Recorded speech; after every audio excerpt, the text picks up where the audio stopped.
Good evening. I'm going to convene the regular meeting of the Select Board. We know that the meeting has been properly warned because we were here at 5:45 to go into executive session. Would someone like to make a motion to approve the minutes of the November 20th and November 27th meeting? So moved. We have a motion to approve the minutes of November 20th and November 27th. All those in favor, please say aye. Aye. Aye. Anyone opposed? Motion carries 4-0. We have one member who's joining us in a second. Tonight, I just want to give the public a heads up to something that may or may not happen. The Brattleboro Museum and Art Center has approached the town about purchasing the Union Station building, which the Art Center is located in. There have been some discussions in executive session because it is about a real estate, either purchase or lease option. When anything becomes viable, we're going to bring it forward, obviously, here and have a public discussion about it. And it would be something that the Select Board would have to approve and town meeting would have to approve. So I guess it's a wait to see what happens. But I just wanted to make sure everybody knew that that was a possibility and that we're talking about it, and that when and if it's necessary, you will be hearing it more about it right here. So we'll keep you posted. With that, I don't know if the town manager has any remarks. Just one quick announcement, also just for the public's information. This was in the Reformer this morning, but in case anybody didn't see it there, we are today and tomorrow, and perhaps even a little further into the week, going to be trimming along the sidewalk plow route. There's some areas where there's overgrown vegetation that actually is a hazard and can damage the equipment and just get in the way of the plowing operation. The community is investing in more robust clearing of sidewalk snow through the purchase of the second sidewalk plow, and we want to make sure that that operation can be safe and efficient. So we're giving the general heads up to folks. If you know that you've got some growth at your property that's hanging out over the adjacent public sidewalk, then we might be visiting you this week. Thank you. Does anyone on the Select Board have any comments or committee reports? Tim, Wessel, and I, just before this meeting, went to the Brattleboro Museum and Art Center to see the Celebrating Recovery exhibit that's up right now. There were several of your elected officials there, people from the retreat, people from Turning Point, other community members, some people from the hospital. It's quite a moving and very frank exhibit. There's not a lot of fluff, which I appreciate. The photographs were beautiful. It included some takeaway resources for people who are looking for help with addiction in our community, and included also kind of a layout on the wall of what the process of addiction can look like, although most people know it's not linear, and as I said to Tim earlier, can be more like throwing a bouncy ball roughly into a small walled room. But people who were photographed in the exhibit were also present, and it was quite moving, and I believe it's going to be up for the remainder of December. I'm actually not sure how long it's I'm up, not sure. So I would recommend, if you can find moments to go and look, that it's in the back of the museum, and it's quite moving. both sobering and inspiring. Yes, very much so. Thank you. Great, thanks. I had one Yeah. announcement. I wanted to just call everybody's attention to something that was in the paper about BCTV's bottom line being threatened. I don't have to tell you, everybody here, how important BCTV is to our community as we roll on BCTV now, and a lot of you out there in BCTV land are watching through the service.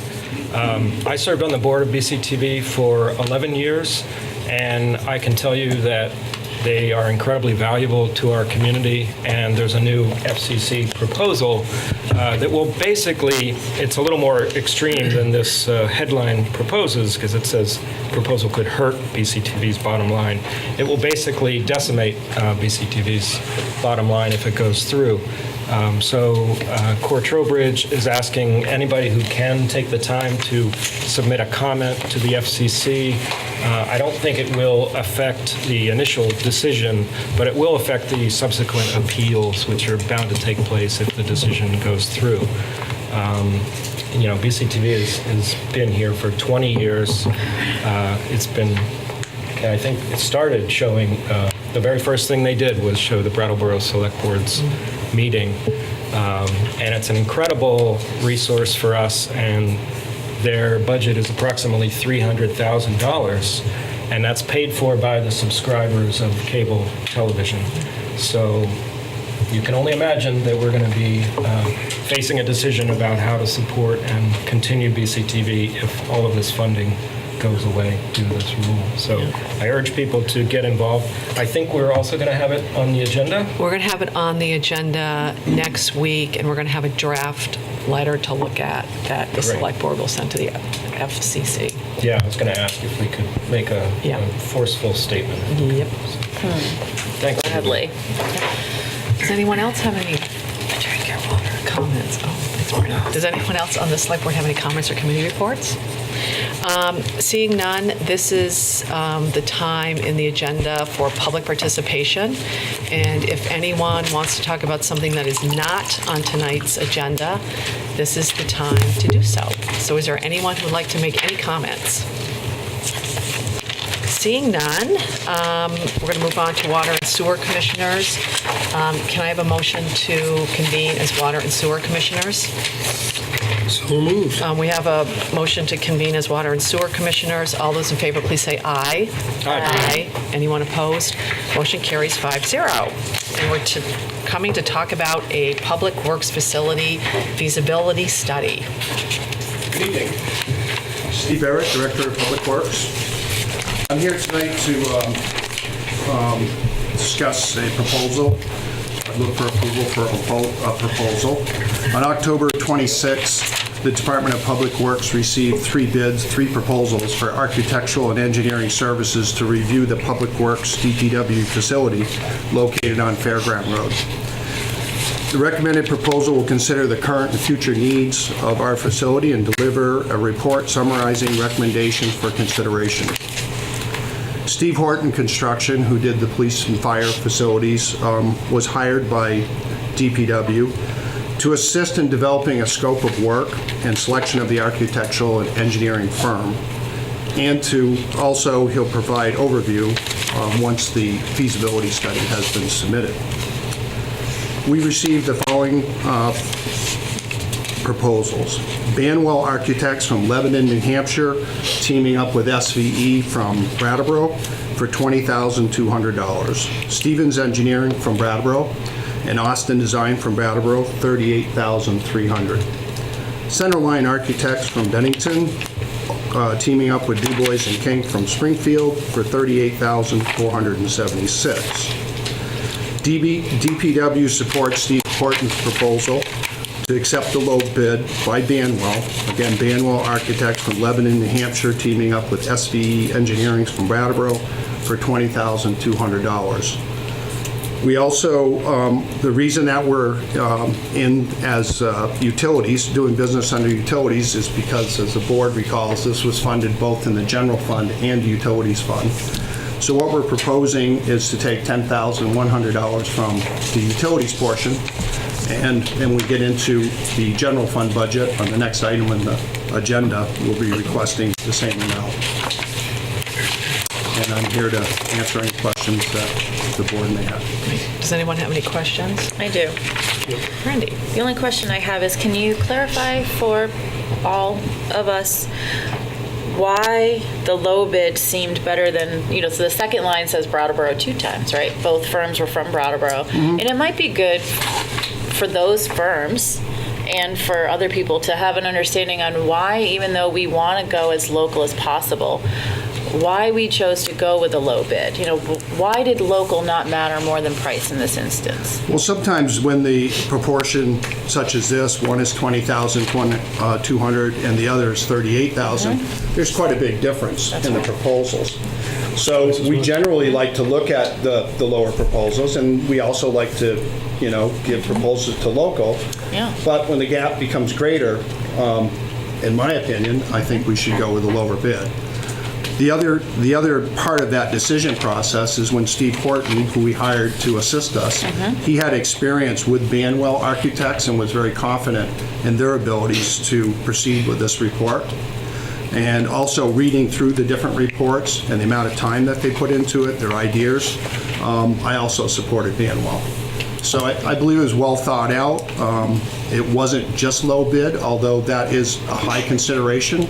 I think if we have people that are qualified and they do come in at such a lower price, I think it's fair to, it keeps the competition there and it keeps everything on a level playing field. Thank you for that clarification. Does anyone else have any Yes. questions? Yeah.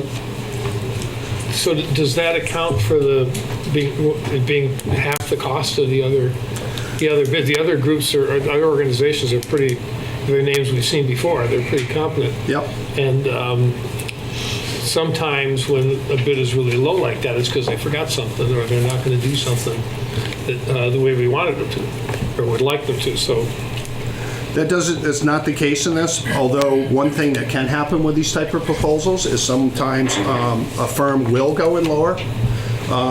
They feel that that's maybe a foot in the door. And sometimes we see this quite a bit when we do different proposals, where somebody will give you a really decent proposal and they're hoping that you're satisfied with the depth of the report.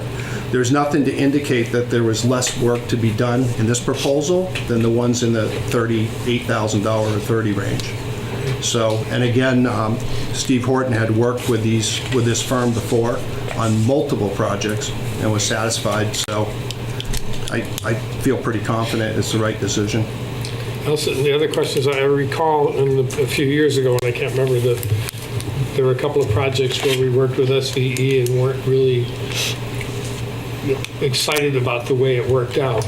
Yes. So I'm curious, what does the engineering firm do in this process? In this particular, the architect will look at the facilities, but then engineering will take some of the engineering practices, such as, the building design, when it comes to the existing buildings, looking at the design that's there. Also, the needs of the water and sewer, utilities, electricity. Engineering will fill that void there. The architect will look at more general of the project and a vision. So the engineer will actually help with the sound practices that need to be applied. So what the architect thinks should happen can actually physically be built. Right, and then as we go through the process, we've talked at length over the years about our salt shed and the condition. This gives us an opportunity for an actual engineer to look at that facility and then say, geez, we need to do something. Or if there's other things with the facility, which I don't think there's anything alarming that would be a safety issue or anything of that nature. But you want somebody to look at the existing facility, because that facility, even though it was built in 1951, there's probably a lot of use there. I mean, Public Works has millions of dollars worth of equipment, and it needs storage. Even though that facility is substandard, we can't get the larger equipment in. There's not enough room. If you put a vehicle on a plow, you have to go outside to go around to the next day. But that still may be able to be used. So that's going to take engineering to look at that, to evaluate the boilers that are there and such. They're not that old, to see if maybe they could be reused. They may look at the facility and say, well, the facility should just be demolished. It's outlived its life. But there you have $100,000 worth of boilers. Those could go in the new facility. So those type of things. Between the two, I think we get a good balance with the architects and the engineers. Well, I hope we're happier than we were in the past. I can recall them some dissatisfaction. I do too, and there's new staff too, so that's enlightening. Is there anybody else? What's their timeline? What's their proposed timeline for the work? The timeline for this will be this, it'll actually be this winter. Well, we'd get a report in the spring. There isn't a real big push for this. The money that's here is the money that's here. We won't be coming before you to ask for more monies for any type of building or anything unless there's something really urgent. So we have time to plan out. This report, I'd like to see it back in the spring. And some of it they may want to look at in, more in the spring conditions or summer. It may tell a different story than in the winter. And that's included in the price tag, right? Yes. Okay, perfect. Thank you.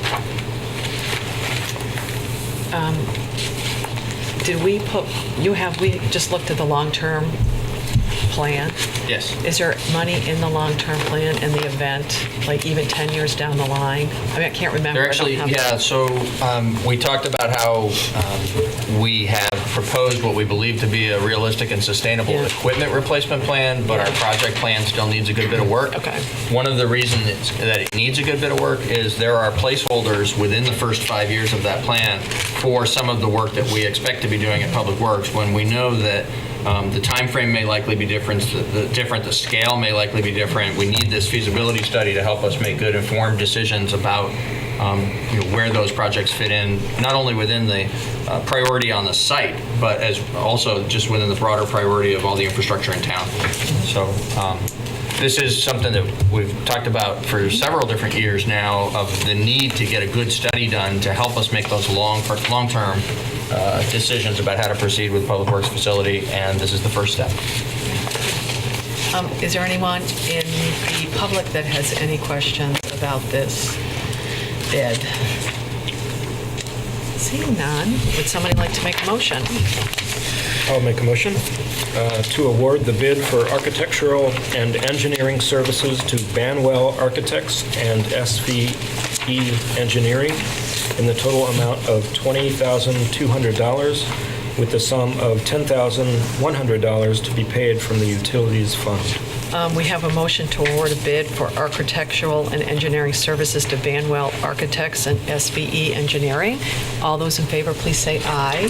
Aye. Anyone opposed? Motion carries 5-0. Would somebody like to make a motion to adjourn as Water and Sewer Commissioners? So moved. We have a motion to adjourn as Water and Sewer Commissioners. All those in favor? Aye. Aye. Anyone opposed?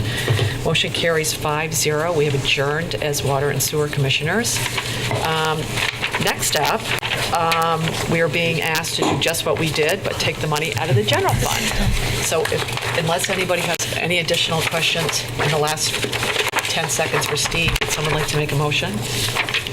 I'd like to make a motion to award the bid for architectural and engineering services to Banwell Architects and SVE Engineering in the total amount of $20,200 with the sum of $10,100 to be paid from the general fund.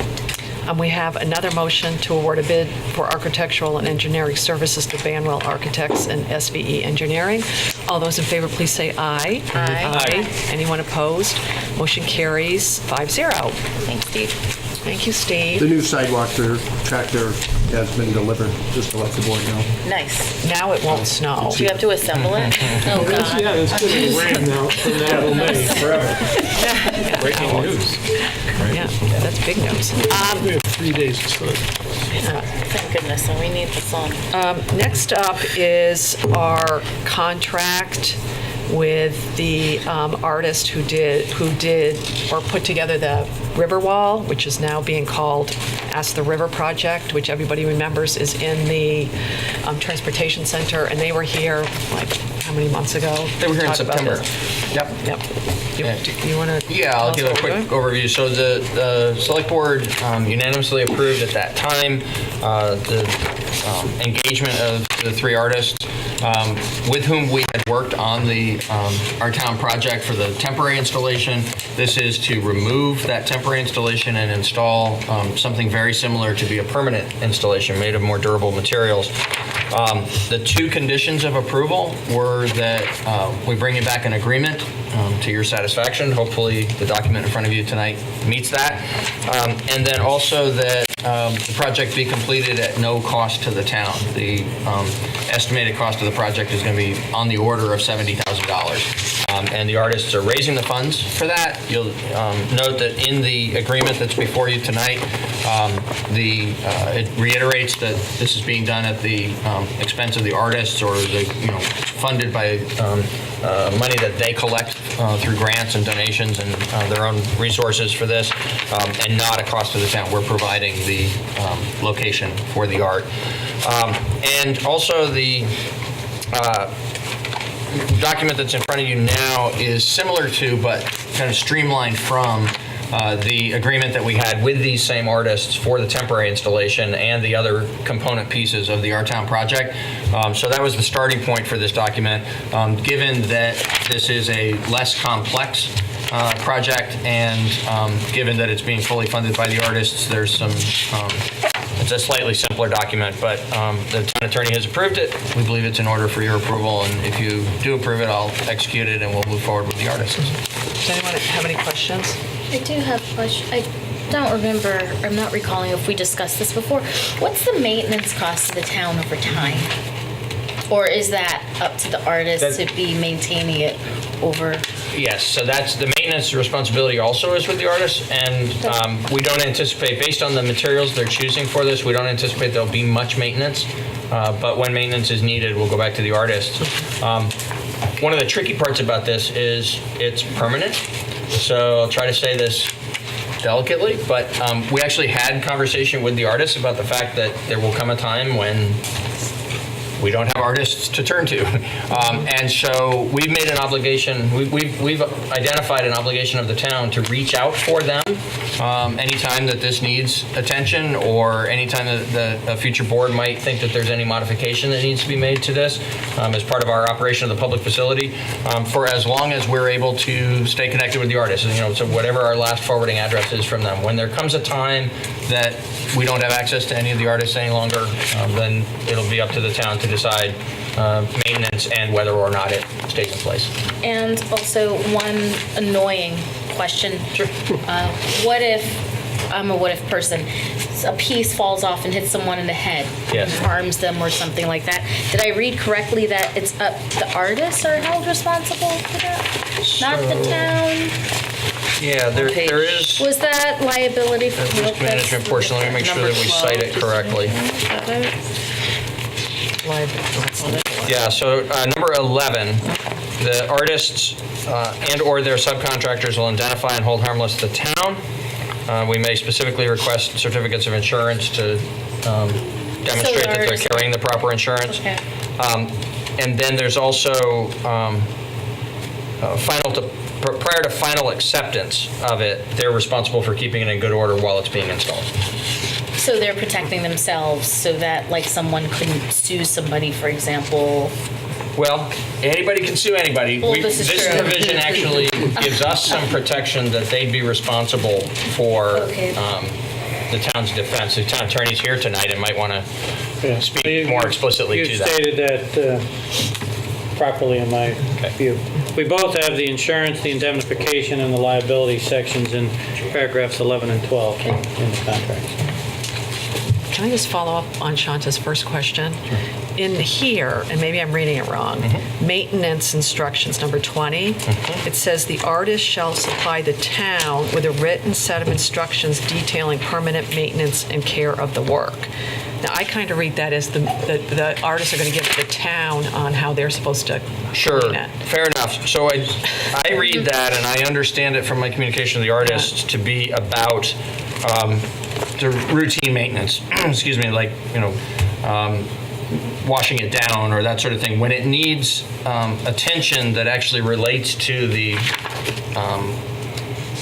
continued quality of it as an installed piece of public art, the artist will be responsible, and there should be something in here about that as well, because that's part of our requirements of our public art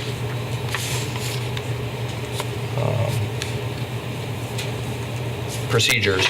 Because to I thought we me, had something here about that. I mean, we may not be here, and someone's going to look at that and say, well, you guys agreed to maintain it, like you guys, the town.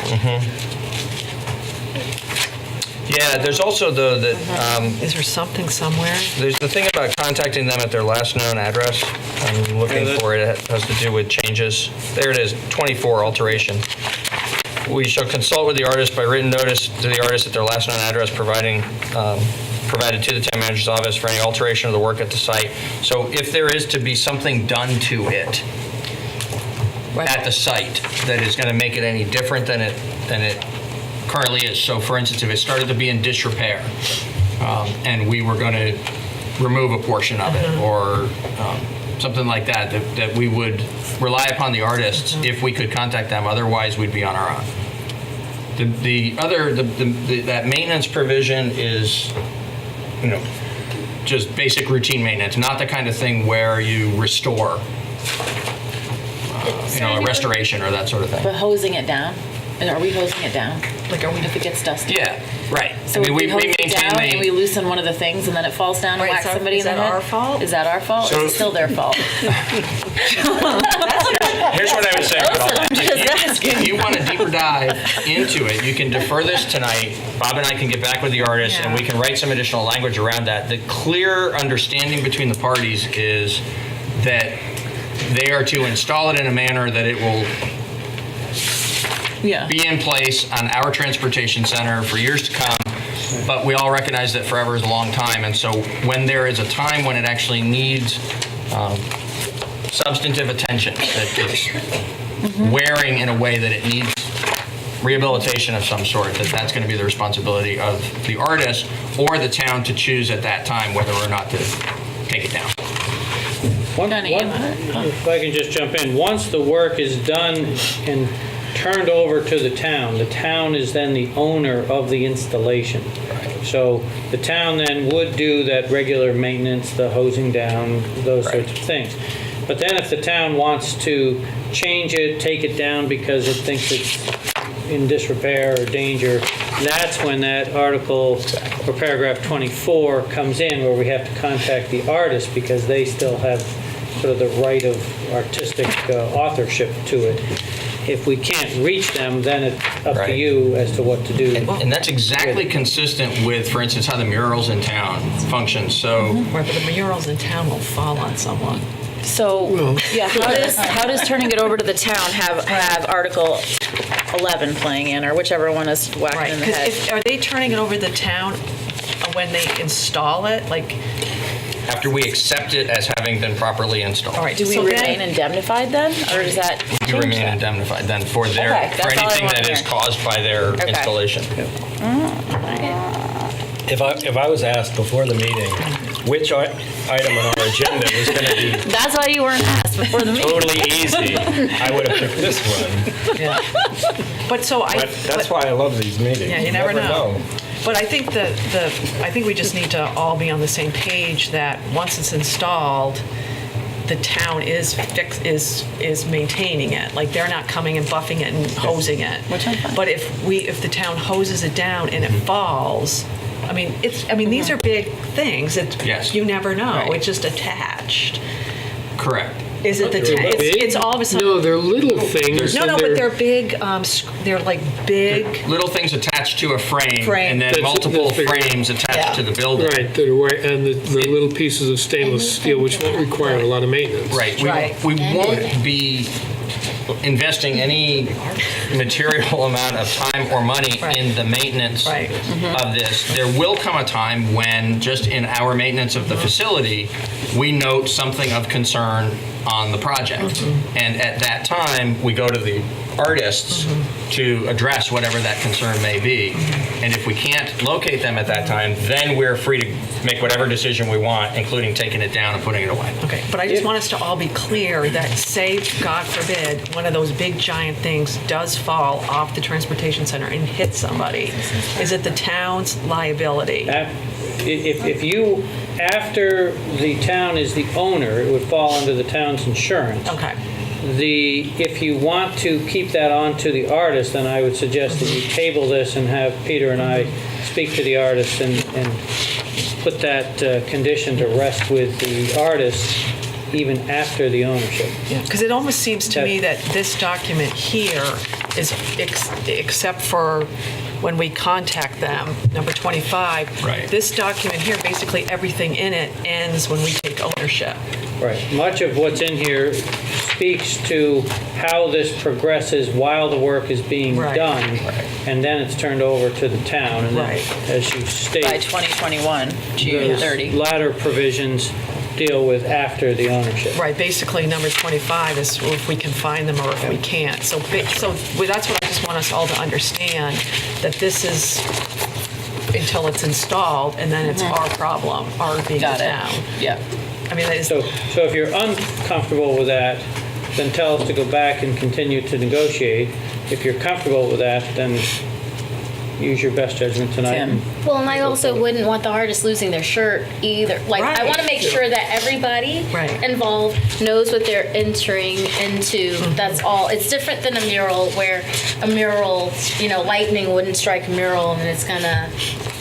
I'm sorry to be the wet blanket, but I just want to make sure people, that we're thinking about this. Yeah. What if we put a caution art with an arrow? I don't have a strong feeling. Whenever there's a chance to. I don't think this is the problem. You're ready to make a motion, David? No, well, I'm definitely gonna move that we approve this. I understand the hesitation. I also think that we asked Bob and Peter to come up, to make this thing happen, and they have made it happen. It's not at all unreasonable to anticipate that it would be our liability. I think it's very unreasonable to expect the artist to insure their work that's hung in a public place. Sure.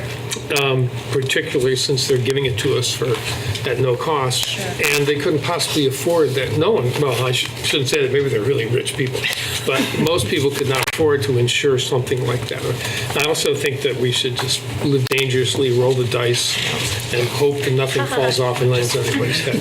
I just want to make sure we all just knew what we were talking Yeah, about. great. You're going to be voted on that. I hope you like that quote. Glad David said that. Yeah, go for But it, I David. can't move the article because I just spoke to it. So It don't work that way. that's the way Robert's rules are. I just want to ask anyone else on the board have any comments? Yeah. Does anyone in the public have any comments or questions regarding Come on, join the fun. Ask the River? All right. Seeing none, would someone like to make a motion? I move that we authorize Town Manager Peter Elwell to execute a contract with Edie Lovett, Andy Wasserman, and Elizabeth Billings for the Ask the River Public Art Project. We have a motion to authorize the town manager to execute a contract with the artists of the Ask the River Public Art Project. All those in favor, please say aye. Aye. Anyone opposed? Motion carries 5-0. Thank you. Next up, we are going to hear an appeal Waiting for this. on a dangerous dog issue. And I'm not sure, I know the police chief is here, and I believe the attorneys, yes. And I think what we're going to do is start with Police Chief Fitzgerald, who's going to come up and explain a little bit about this situation, and then we will let the other parties go next. That sounds good. And if you can sort of start, not from the very beginning, but outline this so that we all understand what we're doing.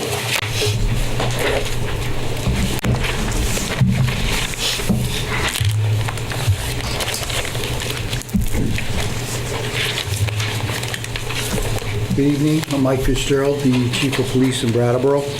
What I would like to do is start off with a brief statement that pretty much explains what a dangerous animal is and the incidents that I took into consideration before I sent out the letter to declare that this was a dangerous animal. On October 15, 2018, I sent a letter to Ms. Kunimoto declaring their dog as dangerous as defined by Chapter 3, Section 15 of the Brattleboro Town Ordinances. The definition of a dangerous dog goes on to say A dangerous dog or wolf hybrid means a dog or wolf hybrid that has attacked, bitten, scratched, or otherwise injured another domestic pet, domestic animal, a person, or acted in an aggressive manner that would cause reasonable fear of injury when not on the owner's property. A non-exclusive list of behavior that can be considered aggressive includes lunging, jumping, or rearing up, biting, attempting to bite, scratching, attempting to scratch, and chasing. On October 15th, 2018, the animal control officer advised me of an incident that occurred on August 4th, 2018. An officer was dispatched to Valgar Street for a report of two dogs, while on a leash, were being walked by their owner, and one of the dogs attacked a cat. When the responding officer arrived on scene, he spoke to the complainant, who advised that the pit bull attacked her neighbor's cat. The dogs and owner have left the area before the officer arrived. The complainant did not know the dog's owners, but pointed to the residence to where they lived. The owner of the cat was not at home. The neighbor agreed to take the animal to the vets.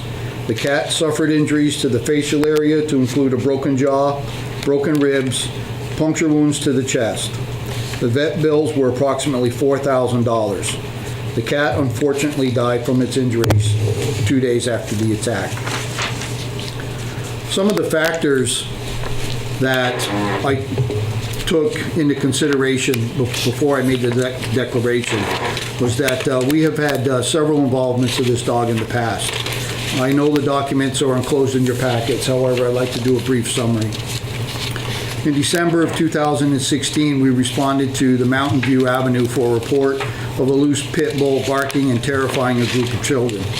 The ACO responded to the area and spoke with the owner, who was also out looking for the dog, and he advised that the dog escaped and they could not catch him. The dog was not observed in the area, however, the animal returned home on its own. There have not been any additional reports of this animal running at large since this incident. The animal control officer dismissed the ticket because of the owner's compliance in keeping the dog on their property. So basically, the animal control officer said, here's your ticket, we're going to give you some time. If this dog doesn't get loose again, we'll dismiss the ticket. That was complied in by the owners of the animal. The animal control officer dismissed the ticket. On October 17th, Clear Choice reported to the Brattleboro Police Department that a female was being treated for a dog bite. The investigation revealed that this incident happened inside the owner's residence and involved the owner. Because it was inside a residence and the owner, no police investigation was warranted due to those circumstances. However, it was the same dog. On August of 18th, we have the killing of the cat incident on Valgar Street. The animal is currently up to date in its vaccinations and license. To ensure the safety of others, to include domesticated pets, it is requested that the animal known as Dozer be declared as dangerous. He has demonstrated in past incidents to act in an aggressive manner that would cause reasonable fear of injury when not on the owner's property, attacked and killed a domestic pet, and has bitten the owner. These are the elements in declaring a dog dangerous. This declaration would require the owners to take appropriate steps in ensuring everybody's safety by keeping the animal in a secure enclosure to prevent escape when outside and not under the owner's complete control. When walked on any public street or property, to be muzzled, and the owner is to maintain constant and complete control of the animal, and purchase and maintain liability insurance on the animal for no less than $50,000. That is my justification in declaring Dozer a dangerous animal. And I just want to clarify for everyone, what we're doing tonight is deciding whether we sustain or overturn the chief's declaration that the dog is a dangerous dog. And I know we have the appellant here, and I'm assuming her attorney. And I think what we'll, unless anyone has any questions right now for the chief, we can bring them up and then our attorney will give us basically what I just said, but in more legal terms. So does that sound, thank you. Yes, ma'am. So this is the appeal. This is.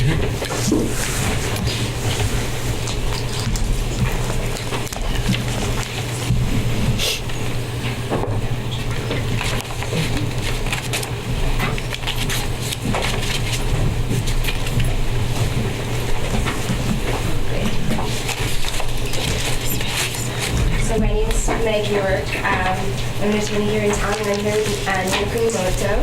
Dozer's name is Dog. So I wanted to introduce myself and talk a little bit about what...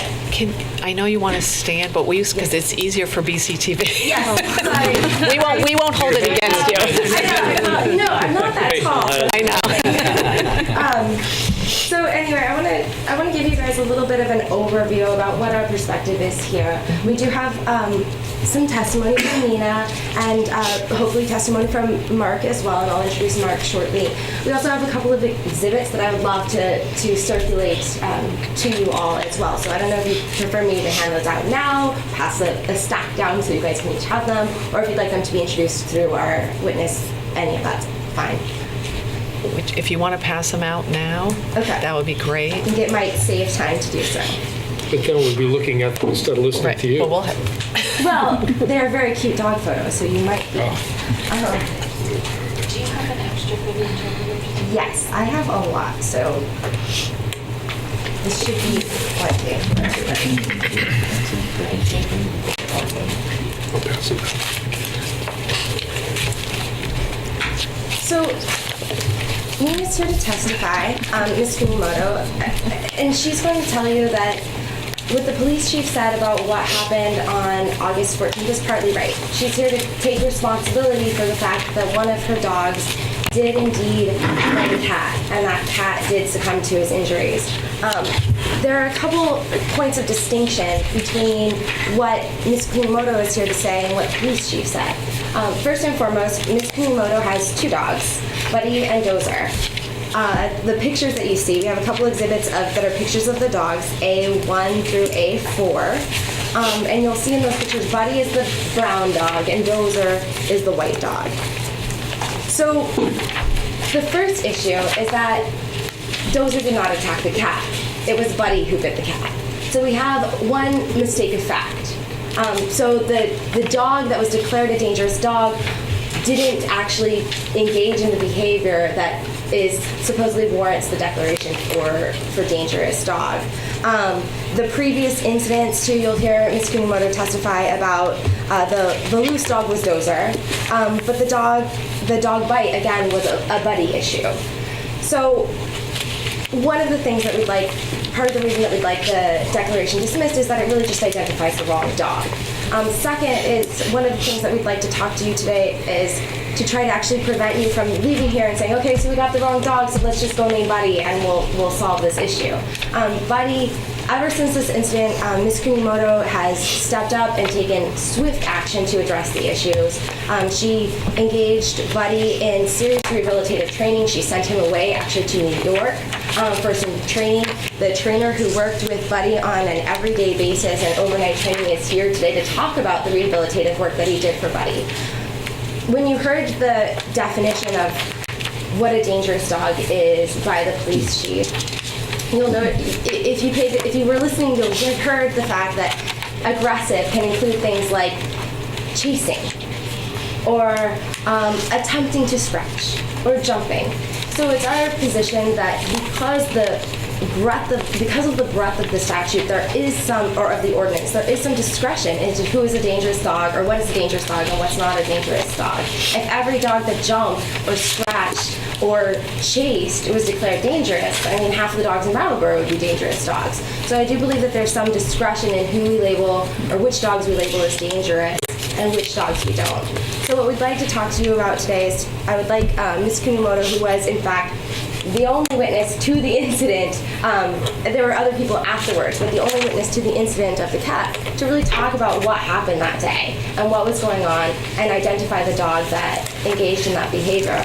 And then second, we'd like to do a short transition into what steps she has done since that day to rehabilitate Buddy, to ensure that Buddy is not a dangerous dog and that a situation like this won't happen in the future. Okay, so I'm going to let you introduce yourself. So my name is Nina Kunimoto. Just go ahead and talk about yourself. So I'm 45. I'm currently a doctoral student at the University of Massachusetts in Boston. I'm also a professor at Marlborough College and the Community College of Vermont. I have 2 dogs. They're both pit bulls or American Staffordshire Terriers. I got them both as puppies. We didn't rescue them because my husband has children and he didn't want to risk any previous behaviors. I did adopt the dogs knowing the responsibility, and I adopted Dozer first, knowing that they had this image, a negative image. I took incredible steps to make sure that Dozer went through 3 puppy trainings, he went through 2 agility courses, and so I've worked really hard to send him to daycare and really socialize him. And we got Buddy, the other dog, the brown dog, the year after. Yeah, they're 1 year apart. I did not send him to training because I was a teacher at the time, and I didn't have the time to go to training because it's an intensive job. So those are my 2 dogs, and they're lively, active dogs. And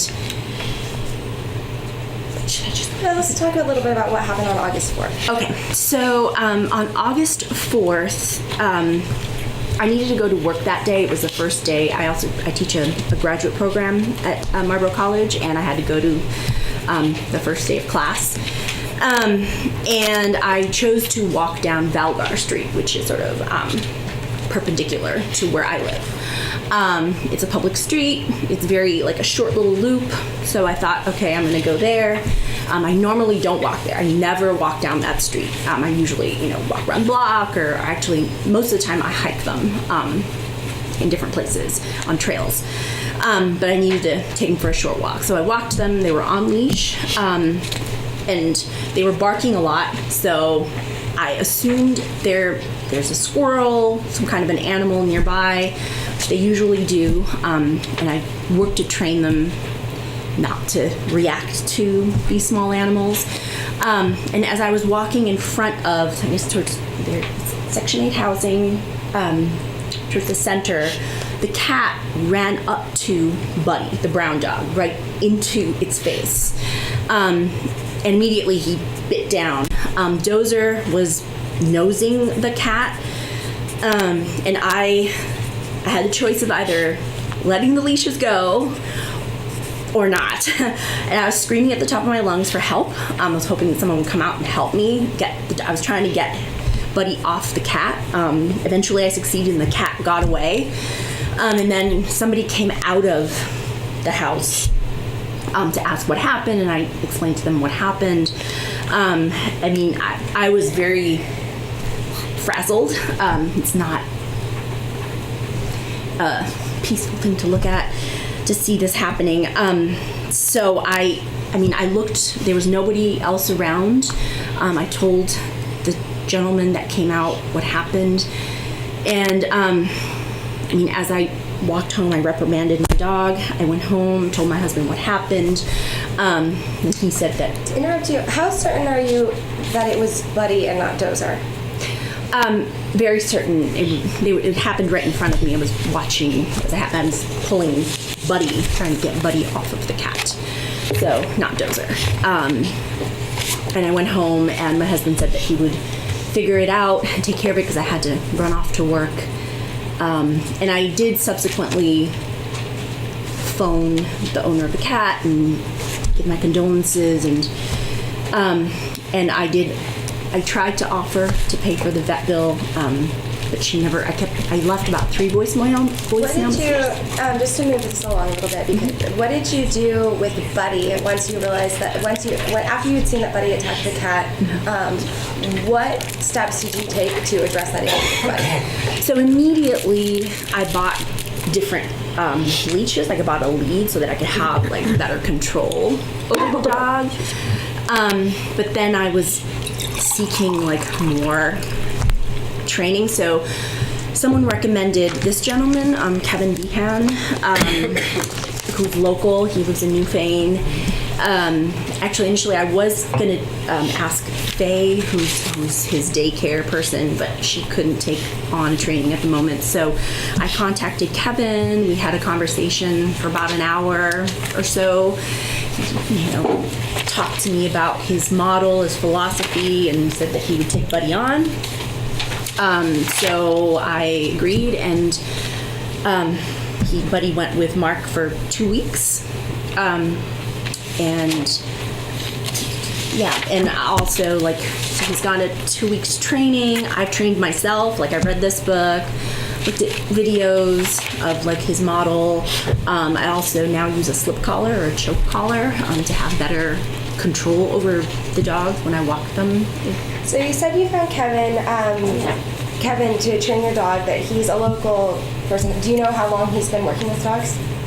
50 years. 50 years. Since he was a kid. Yeah, I think his father was His father was his name's dog, right? Okay, and he's written a few books. Yes, this is the one about all his training, but there's another one called Your dog is your mirror. Your Dog is Your Mirror. Yeah. So Buddy ended up with Mark. How did he end up with Mark if you were talking with Kevin? Oh, so Kevin, I believe, has some neurological issues. He has ALS. Yeah, so he couldn't, but he did, talk to me about his model and where his philosophy comes from and his work on training police dogs and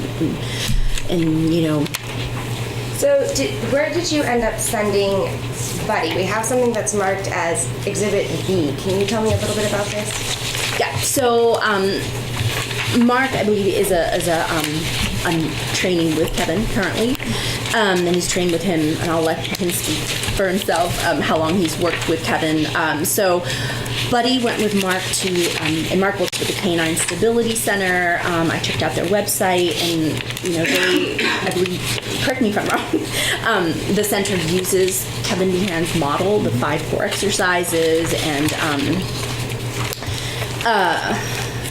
and sort of working, and also they specialize, and that's one good thing about this trainer, is they specialize in what Buddy's issue is, which is the strong prey drive, and focusing on not seeing or redirecting the energy of the dog from going to smaller animals towards me. What changes have you seen in Buddy since he came home from his training? So I've continued. Mark worked with me for about an hour when Buddy came back after 2 weeks, and I've continued that training, which are the 5 exercises I do every day. I notice in walks, for example,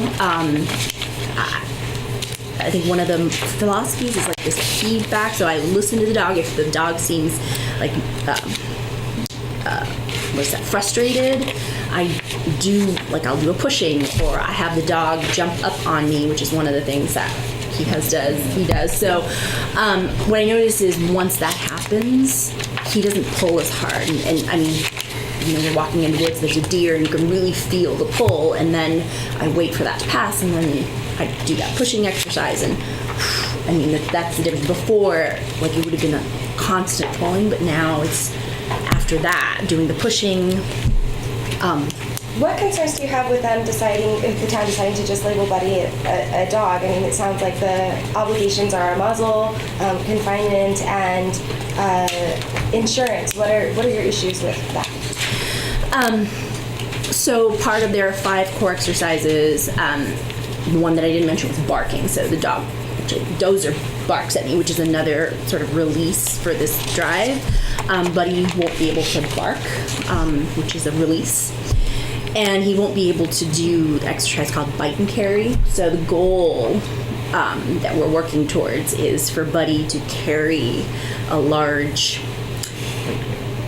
bite toy. Yeah, I've purchased a sort of stuff they use to train police dogs. A lot of shoots and Yeah.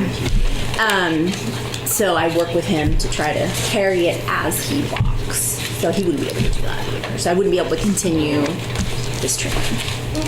So, Mark, can you talk to us a little bit about, just briefly, because I don't want to take up too much time, about what Buddy has done with you and about these concerns that the Can I just community might interrupt? have? Can I just interrupt for 1 second? Sure. We're not talking about Buddy. We're talking about that the chief of police has declared that Dozer is a dangerous dog. So, I mean, I think it's interesting to hear about what Buddy does, but that's not what we're talking about. Sure. So I guess to respond to that is that our hope would be that the issue with Dozer is, quite frankly, easily resolved because it wasn't Dozer who engaged in the activity that led to the declaration of the dangerous dog. Our other thought is that if we say it was Buddy who bit the cat, not Dozer, we're going to leave this meeting. Buddy's going to get a declaration. We're going to be back here in 2 weeks on Buddy.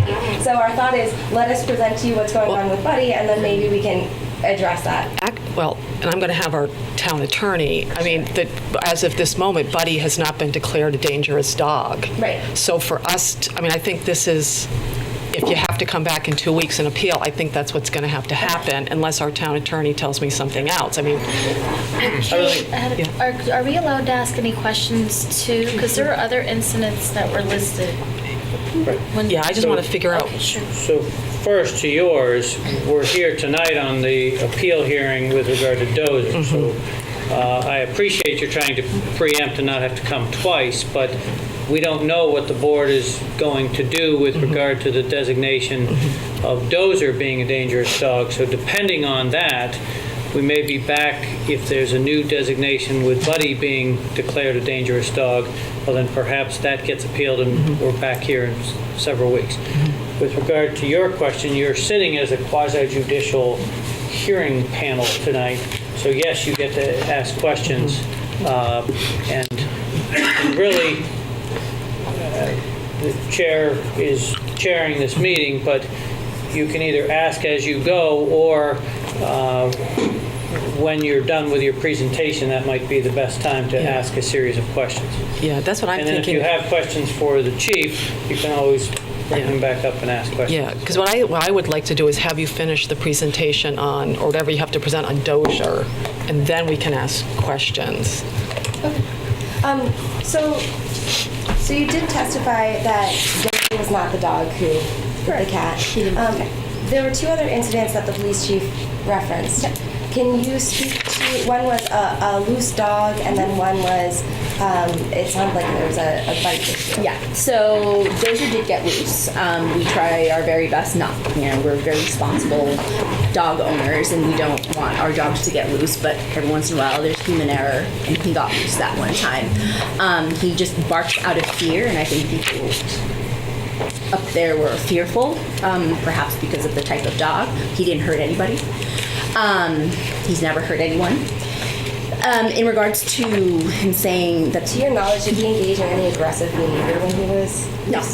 no, he just barked. And the other one, actually, Dozer didn't bite me, Buddy did. So that wasn't Dozer. And he bit me because of the fear. There was a skateboard crossing by, I was holding on to him, and he just bit me.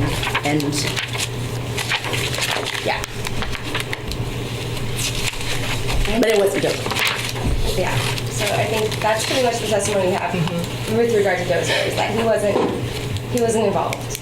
Yeah. I mean, he was on leash when she was walking, but he wasn't the dog. Did Shanta?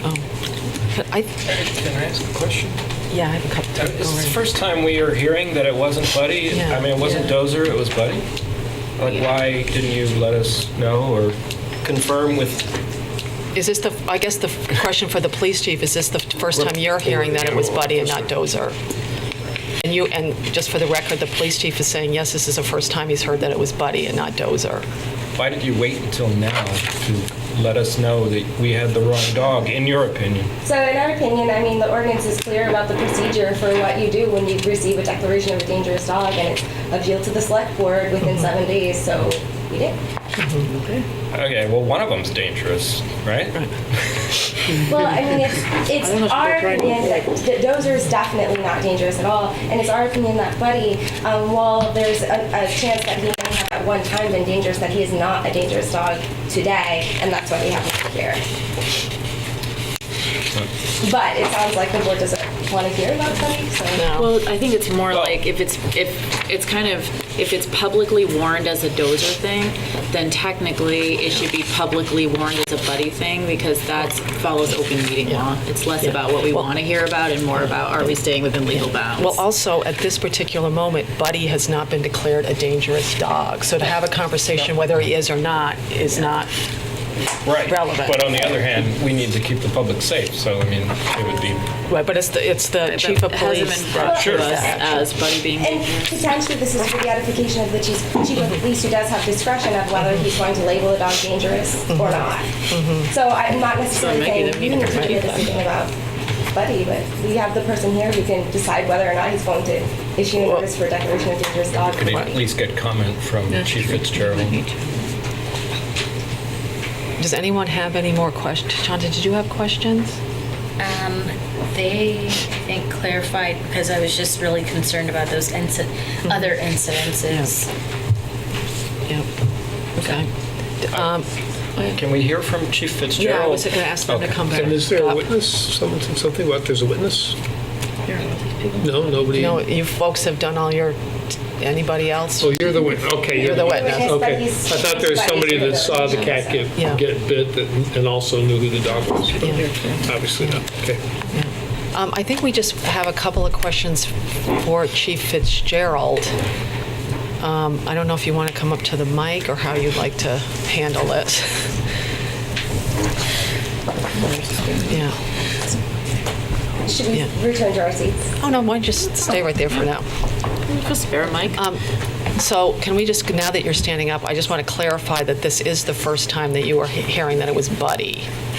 That is correct. Yes. And if you look in your packets, on when the animal control officer went to go interview the complaint of the dog owner, I'll give you a moment. It's under the case number of, Is it one of these typed pages from yes, it's the very first one. this thing, like this? Yes, it's like that. It's October 4th, 2018? On the top page, we'll say supplemental narrative with the date of October 3rd. Oh, okay. Here's that. You have it? Oh, I see. It's from Kathy Burrows. That is correct. Yeah, it's a couple pages. Let me have the pages. The first section or the second? It says law supplemental narrative. Yes. You see it? Randy has it. Do you have it on your app? Yeah. Let's get David have it. One more. Oh, one more, actually. So instead of just narratives. Okay, we have it. Animal Control Officer Burrows went to the residence and spoke to Ms. Kunimoto on October 3rd. And if you look at the third paragraph, Yeah. Animal Control Officer stated in her report when she was speaking to Ms. Kunimoto, she briefly explained to me that the cat walked up to her and Dozer grabbed the cat, and Dozer's in quotation marks. So, yes, this is the first time I'm hearing that it was other than Dozer when October 3rd, I got a report that Dozer grabbed the cat that was from the owner, that was in the report.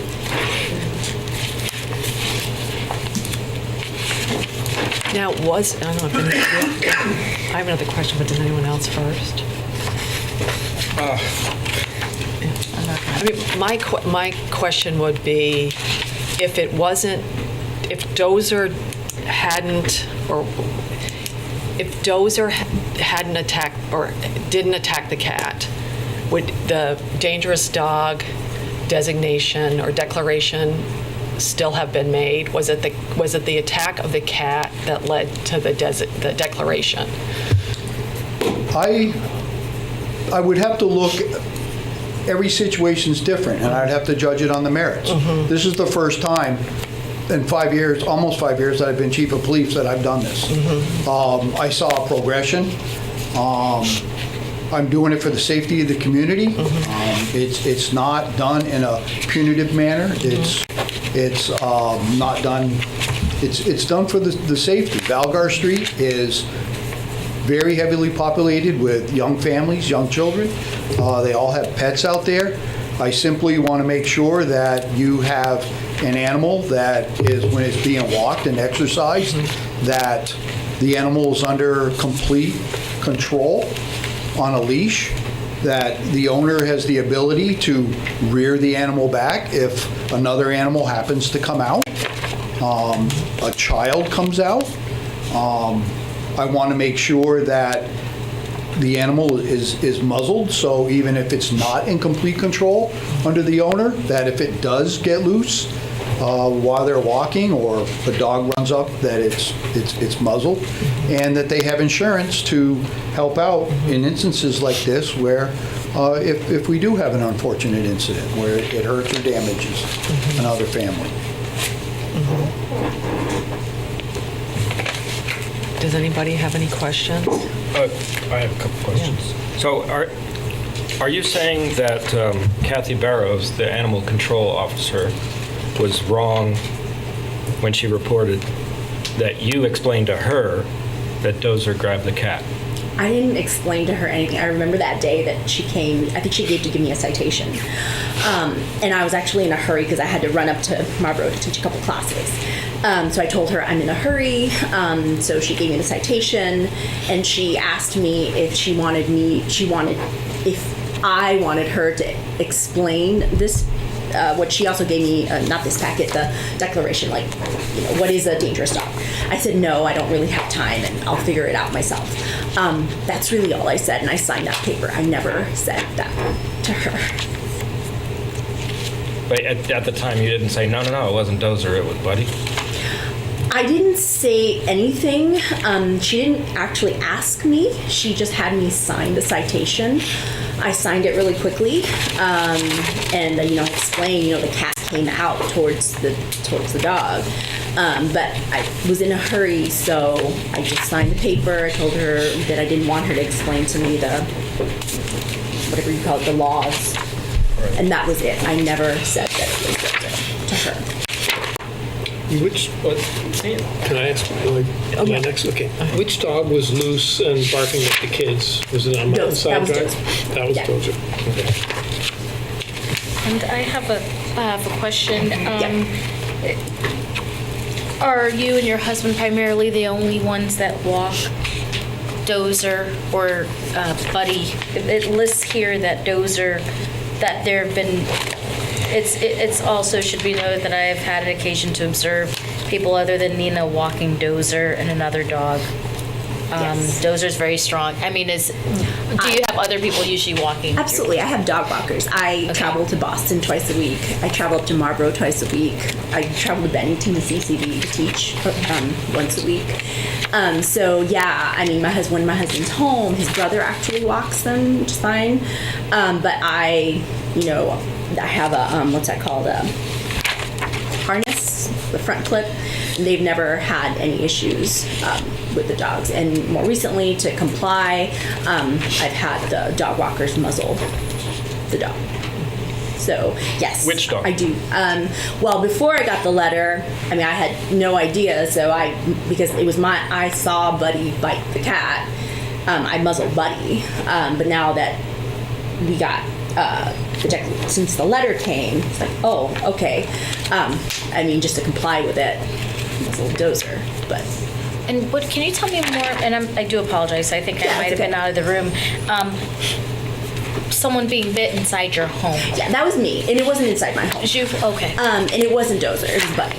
Okay. We were walking down the street. It was a skateboard. I know he gets nervous and around skateboard, so I pulled him in close, and he just bit me out of nervousness. Comment? Oh, yeah. I mean, with everything that's been presented to us, honestly, I see this as Chief Fitzgerald explained. This is for public safety. And I don't think us sustaining his declaration of a dangerous dog means we think Dozer or Buddy is a bad dog or evil or anything like that. We're trying to make sure the public stays safe.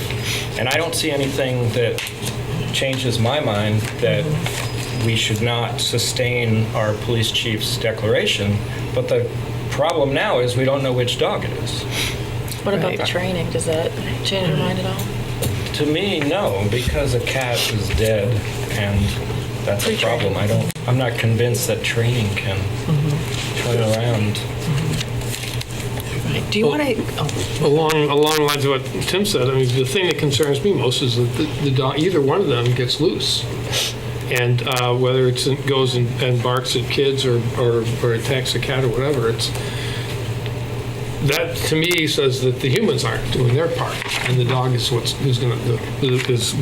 the animal that's going to suffer. And so, I mean, I don't know that we can. Bob will tell us what we can do tonight. If we got the wrong dog, we probably have to do some paperwork. But so I don't know what we're going to decide. But my concern is you, frankly, and your sister for taking care of the dog. It's obvious that this is not, Brattleboro has a leash law, there's that part, but this is also not an old, tired old lab that can barely get up the steps. Right. It's a dog that potentially can do harm. Right. And it's barking and intimidating and definitely not what anybody in Brattleboro wants to have on their street or in the neighborhood. Can you just one more time, Chief Fitzgerald, go over with us what they are required to do?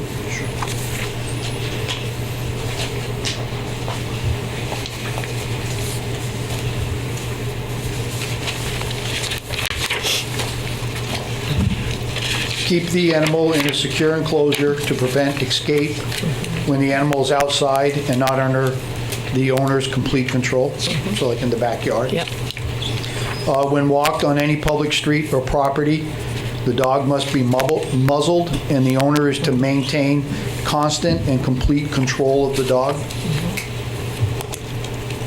Purchase and maintain liability insurance on the animal for no less than $50,000. Those are the requirements Okay. mandated by the ordinance. Right. So it's either a fence, a muzzle, a leash, and insurance. Offense if the dog is let out in the backyard, per se. Yep. And if it's being walked and exercised on a public street, it has to be under constant and complete control with a leash and a muzzle and with insurance for $50,000. Okay. Okay. Something to say. Okay. Do you have something to say? So I think one thing that concerns me a little bit is that there is some bias around pit bulls, and this is not towards you. This is towards general public. I'm not saying you have a bias. So my concern is when I read that anything here that goes wrong, if the dog is declared dangerous, whichever dog it is declared dangerous, anything goes wrong, that animal can be put down within 7 days of the going wrongness once it's declared dangerous. So if somebody in a community has a bias towards pit bull and the dog does slip out of a yard or something, technically that dog could be reported and euthanized within 1 week. Isn't that true? Yes. But there's that's also an appeal process. There is an appeal process. Right. I think my concern is not with you. My concern is actually with what I've heard at this table, the bias that came out, because I would wonder if I would hear the same thing if it was a different kind of dog that killed that cat. Oh, I would say the same thing. I don't know. I get something in my stomach feels uncomfortable hearing us discuss it a little bit, and maybe it was part of when you were like, it's not an old lab, But I had a lab that bit me in the face. Yeah, and it my hurt. daughter had a pit bull that was very gentle and Yeah, loving so with I her just- baby son. I get a little bit concerned it's when I not hear this It's comment. about training and it's about care. Well, it sounds like the dog has had training since this incident. And so is there doggy probation to see if the training is effective, or do we just say, vet training didn't matter because we already decided before the training and we're deciding after the training that the training didn't matter? Is that what we're saying? Or do we wait and see if the dog bites somebody else? I'm just asking. I am too. I don't know. So, I don't know what to you know, do, frankly. If I don't know what to do, then I'm probably not going to vote. Can you So- go over it with us? Couple of What we things, can do. options here. Number one, anything with regard to Buddy, we're not here on tonight, Yeah. so you're not making any determination. There would need to be a designation and a letter sent and appeal made with regard to Buddy, to have Buddy before you. You are here with regard to Dozer, and there is conflicting evidence, and you need to weigh that evidence and then make a determination either to uphold the designation as a dangerous dog with those conditions, which those conditions are set forth in the ordinance. It's not something that the chief has come up with, it's in the ordinance. Right. So you have the option of either deliberating in public right here, as you've sort of been discussing it among yourselves, or as a quasi-judicial board, you can take a recess from this, go into deliberative session, discuss it in private if you would like for a few minutes, come back out, render a decision. Is there a That's third another option where, well, a third option where, and I hate to sound character witnesses, like, because I would say this about anything with teeth, anything moving and anything with teeth that gets out and harms another animal or potentially could harm someone. I don't care what it is. I would be asking, is it possible that there would be, is there the possibility that there'd be another hearing or area for there to be witnesses who witness Dozer and whatever his glory, like whatever he's doing, and either for or whatever. Is there a third option like that? So sure, as the hearing board here, you have the ability to continue this hearing to another date. And then the police chief can follow up with regard to any of those suggestions, or if you have specific questions that you want to have answered at a subsequent hearing, by all means, you can continue this to another date, and then we'll continue the hearing. Just personally, I mean, I would love to see more witnesses if it's possible. I don't, no offense, but this is all the four. I would like to just see if there could be a range of a couple, four, maybe whatever it is, just witnesses, not imbalanced, but to show some balance and just to weigh in. I don't know. But I don't know if that's an option, and I'm not sure. Certainly is an option, and if you were to do that, and given your schedule, you'd at least want to go out several weeks, because you, of course, have no control over whether the police chief is now going to make a designation with regard to Buddy. So it would make sense that if you continue it to a point when, if, and I'm not saying there will be, if there were another appeal, then you would hear them both together. And that's just more for economy of hearing it once versus twice. Yeah. And I just want to go time-wise, if we choose to do that. Obviously, next week is the 11th, and that's too soon. Then we've got the 18th, we have a meeting on. And I think it's not till January 8th, correct? Because Christmas is the 25th. I mean, what's thrown me for a loop is finding out that it was, or hearing that it was Buddy, not Dozer. So I'm sort of confused by all that. But, I'm down for a continuance. yeah, and I think part of it is also, we have these incidents of other things that Dozer has done. Supposedly. And Yeah, that's what we don't know. I mean, I came in and then we've sort of been thrown for a loop here because we started talking about something else. Yep. I have a couple comments. Yeah. Would it be possible to get Officer Washburn to see his impression of whether it was Dozer or has any idea of the difference between the two dogs? I noticed they look very different, right? Yeah. Do they look very different? What does Buddy look like? He's brown. Buddy's brown and Dozer's Dozer's mostly white. right? You can have his And it doesn't say in the report, but it describes it as a pit bull, and then someone pointed as to where the pit bull's origin was. What color is Dozer? Dozer's white, White. with some black nose. Buddy is brown. But he's chocolatey. If you look on one of the reports from Clear Choice on the dog that bit the owner, it was described as a black and white dog. That report was written a year ago, 14 months ago. If you look at Sergeant Witherby's report, it says the owner was bit by a black and white dog. This is the first I've ever even knew of the existence of Buddy. I've never even heard the name. Well, you knew, did you know there were two dogs? I knew there were two dogs. And this is probably not a fair question because you were thinking Dozer, so we don't know if there are any, or either we don't know or there aren't any reports on Buddy. That's one of the things we should have to find out. Not that I'm aware of. Okay.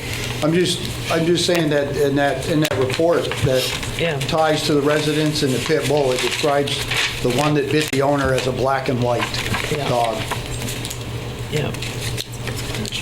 She took the dog Yeah, it's to right the here. urgent care with her. Yeah, it was determined that the owner, it was bitten by her black and white pit bull. I think it's that information. Did she take the dog with her to urgent care? I went to urgent care, yeah, but I never told them what my Did dog. you take your dog with you? No, I just took myself, and So Penny reported that. I never said the type of. I mean, I said it was a pit bull, but she never asked me what kind of dog. I mean, like, what does the dog look like? She never asked me that. The person who looked at me. All right, so So I'm not sure how that would have gotten on there. You said earlier that since this process took place, you voluntarily muzzled Dozer. Is that right? Yes, well, since I got the letter, because I knew it was Buddy that bit the dog, Okay. and I hadn't gotten the letter yet. She was so Buddy. I got the whatever that's called. No, she was muzzling Dozer. She was So wait. muzzling Buddy, and then she muzzled Dozer. That's right. Yeah. Buddy was muzzled even before I the got the declaration came. Oh, I'm So you sorry. have two muzzles? Yes. Then she Now got the I letter and do, she was yeah. like, okay. So would you be willing to continue to muzzle both dogs until we can figure this out? Because we're Well, I think concerned about public safety. I think technically she does have to continue muzzling Dozer because Right, but Dozer not is necessarily Buddy. right. And Buddy gets the muzzle anyway. I mean, I don't have a letter saying that I have to. No. So, but I'm happy to. Yeah. Well, because now we have confusion of which dog Right, it was. and right. We have no recourse to. Yeah. Right, make you do that. I think, well, we can talk about this for a long time, and I'm really hesitant to, there are 4 people that I have noticed mentioned in this paper, and I don't want to tell the chief to send his officers out to talk with them or the animal control officer. I would much prefer, it sounds, from reading all this stuff, it sounds like you've managed, except for one exception, of Dozer getting over to Mountainside, you've managed to solve the running off and the complaint about the vicious dog that lives over the hill that somebody on Morningside described. So if that's resolved and you're willing to muzzle both of them whenever they're off your property, out of that safe area, I would consider going forward with that semi-informal agreement. And then if something else happens, What my concern about that is it's not up to the select board to Right. designate a dog dangerous or not. and I'm saying that we And aren't if- that we not, because we don't know who that dog is, and that maybe we can work out an informal agreement with the animals plural, With Buddy? owner. But I think with that both of them. that takes the authority from the police chief. I mean, it's the police chief, not us, that should be making, I mean, I don't think right now we should say, well, you just keep a muzzle on Buddy and he won't be a dangerous dog. That's the police chief to decide whether he's a dangerous dog or not. And I think that's usurping the police chief's authority for us to sit there and go, well, if you just muzzle him, he won't be a dangerous dog. Well, with all due So we're talking about Buddy, and we're not supposed to be talking about Buddy. Right. I understand. I'm looking at the whole situation and trying to figure out what makes sense Right. in terms of an action that's fair, and given that we don't have the information that we want or that we need, and I'm Right. not sure we're going to be able to get it. Right. I mean, tonight, what we're trying to do is figure out whether we sustain or overturn the chief's declaration. And I think if there are enough of us that want to do a continuance because we don't have enough information and we've become confused because now we have another dog in the mix. But at this particular moment, and our town attorney can tell me if I'm wrong, I don't know how we make any orders on what they do with Buddy because we're not talking about Buddy and he's not been declared a dangerous dog. That's right. So Your right. buddy is not before you tonight Right. under any appeal. It just happens to be part of the mistaken identity defense to the allegations Right. here that Buddy's Right. name is brought up. Right. So I think what we have to decide is, do we want to make a decision tonight on Dozer, or do we want to continue this probably, to December 18th, if we can get it all together, and that's 2 weeks from today. Honestly, just based on what's in writing, my decision wouldn't be favorable. So if I want to try to be fair and make a good, rational decision, would love to see some witnesses that are not the owners, that are not involved, just witnesses who live in the community. But that's just my take. January 8th. January 8th. I want to do the 18th. Brandy's suggesting if we do continue this, we continue until January 8th.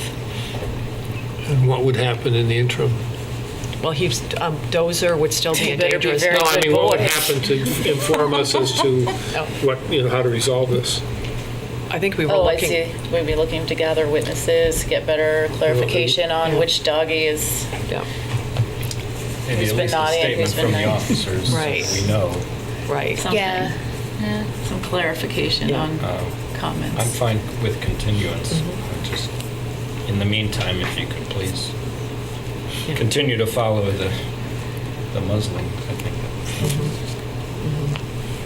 Do we need to, at this point, let people know what we'd like, or how do we do that? If you have suggestions, it makes sense to ask those, make those suggestions or ask it such that both sides come better prepared for the, Yeah, it's not better prepared, it's just, this is the first time that we're hearing that it's a different dog. Right. yeah. Because all of the paperwork mentions Yeah. Dozer, Yeah. not Buddy. And let me ask, But as far as, in fairness to both sides, if you have questions or suggestions or what you want to see or consider, I would, to the best of your ability, make those suggestions now and then have a motion to continue this to a particular date, whether it's the 18th or the 8th. okay, can I ask you one question? For your follow-up. Yeah, okay. The person who came out and helped you with the cat, Yeah. that person was not there when the biting occurred? No. Okay. There were people on the corner in the back, like we had like an outdoor gathering, but they didn't come Okay. help me. So they weren't there. Okay. And the gentleman came out like Okay. after the cat Okay. had escaped. Okay. Yeah. I was thinking he might be able to be helpful, but he won't be Right. able to be helpful if he was not there. Okay. That's too bad. Okay. 2 weeks or 4. Yeah, I mean, for me, part of it is the identification of when Kathy Burrows identified that it was Dozer, based on what she thought she heard from you. I don't know how we get clarification on that, but to me, that's sort of I can manage her. an important point in this whole thing.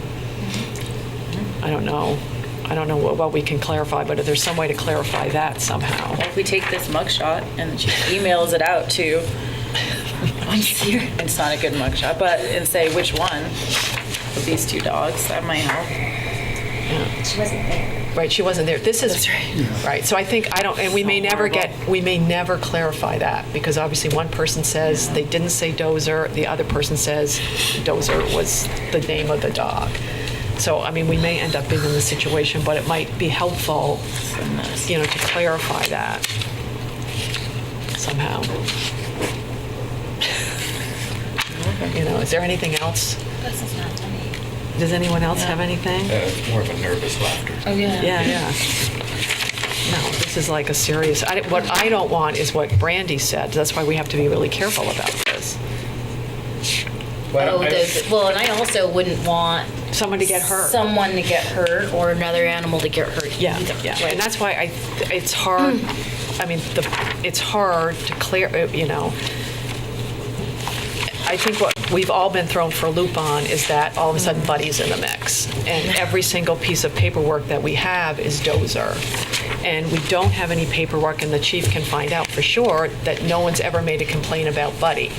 But now we're hearing it's Buddy, not Dozer, that's caused every single problem, where the dog been named is Dozer, which to me seems, kind of odd that we have all this paperwork that Dozer did X, Y, and Z, yet now we're hearing it's Buddy. So I'm just trying to figure out how do we clarify what's going on. Yeah. Well, I don't think there's any disagreement that Dover was the one that was on Mountainside Street, that was described barking ferociously at some children in a driveway on Mountain View Ave. Yeah. I think that's clear, and that is considered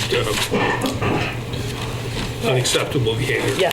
So if that's the first incident, and I know that there's a pit bull dog who's done something or who has gotten out, I think that it would make sense that the next person would assume that it's the. I mean, I don't want to speak for what they did or didn't do, but there's a possibility, I think, that they assume that it's the same dog.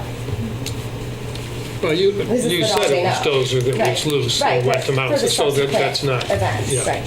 Yeah. She means a subsequent, she's just assuming that it's Dozer that did all the rest of it. And did Well, all the problem rest is they're different colors. of it. Oh, I see. And biting the cat. Well, then there's also the bigger problem that if there's Dozer in the mix and Buddy in the mix, then now you have two potentially dangerous animals that you own. So that's the other bigger issue as well.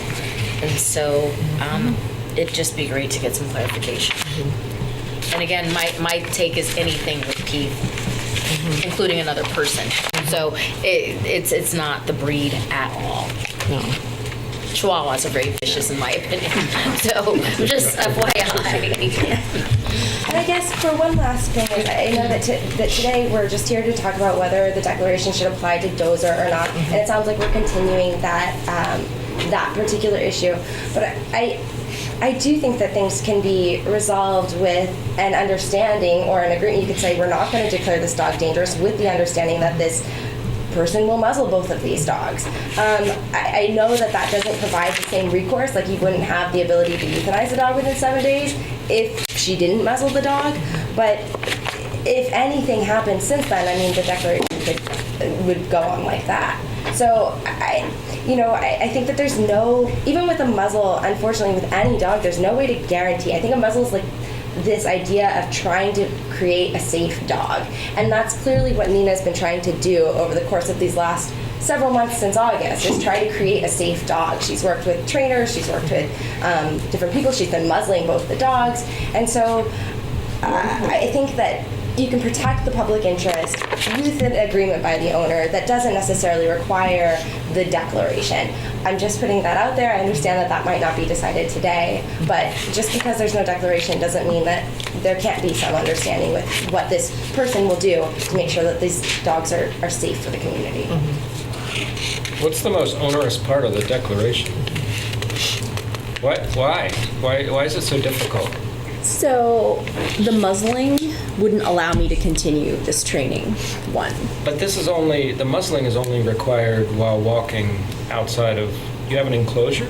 I do, yeah. Okay, but so he doesn't have to be muzzled in that enclosure, right? Can't the training happen within the enclosure? It could, but I want the dog to have, like, you know, to be part of the community and not have to be muzzled and, you know, have the stigma of being declared a vicious dog. That's also part of my goal. And My concern for the community is stronger than my concern for your dog's well-being. I understand. Sorry.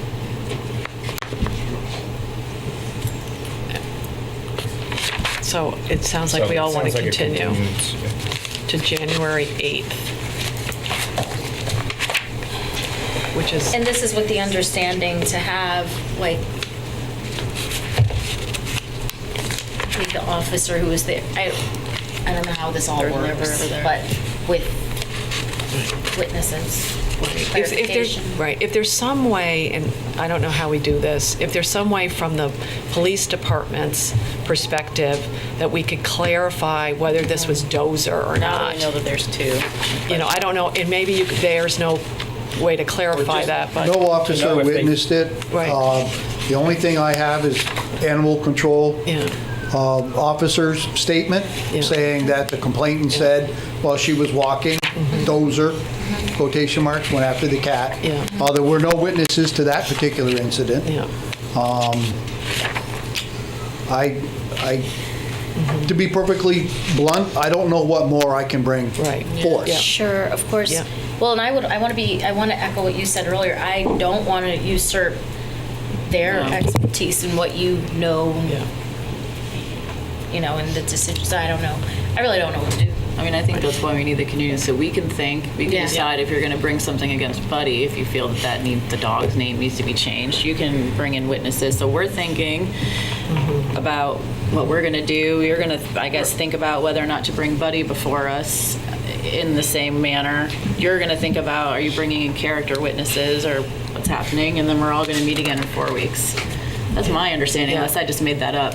You didn't make that. That's There we are. Yep, so we'll do a continuance, yeah, good, Brandy, until January 8th. Thank you, Chief Fitzgerald. You're welcome. Thank you, everybody. Thank you, everybody. Chair, do you want to just do a quick motion? Oh, yeah. to continue that to the 8th? Yeah, I want to move that we continue this appeal until January 8th, 2019. All those in favor? Aye. Aye. Anyone opposed? Motion carries 5-0. Thank you. All the motion and stuff. As soon as this came I'll send them Nick sometime. I Okay. didn't get that. Next up is Southeastern Vermont Economic Development Strategies, who are coming to update us and make a request for FY20 funding. Something completely different. I need to use the bathroom. Thank you so much.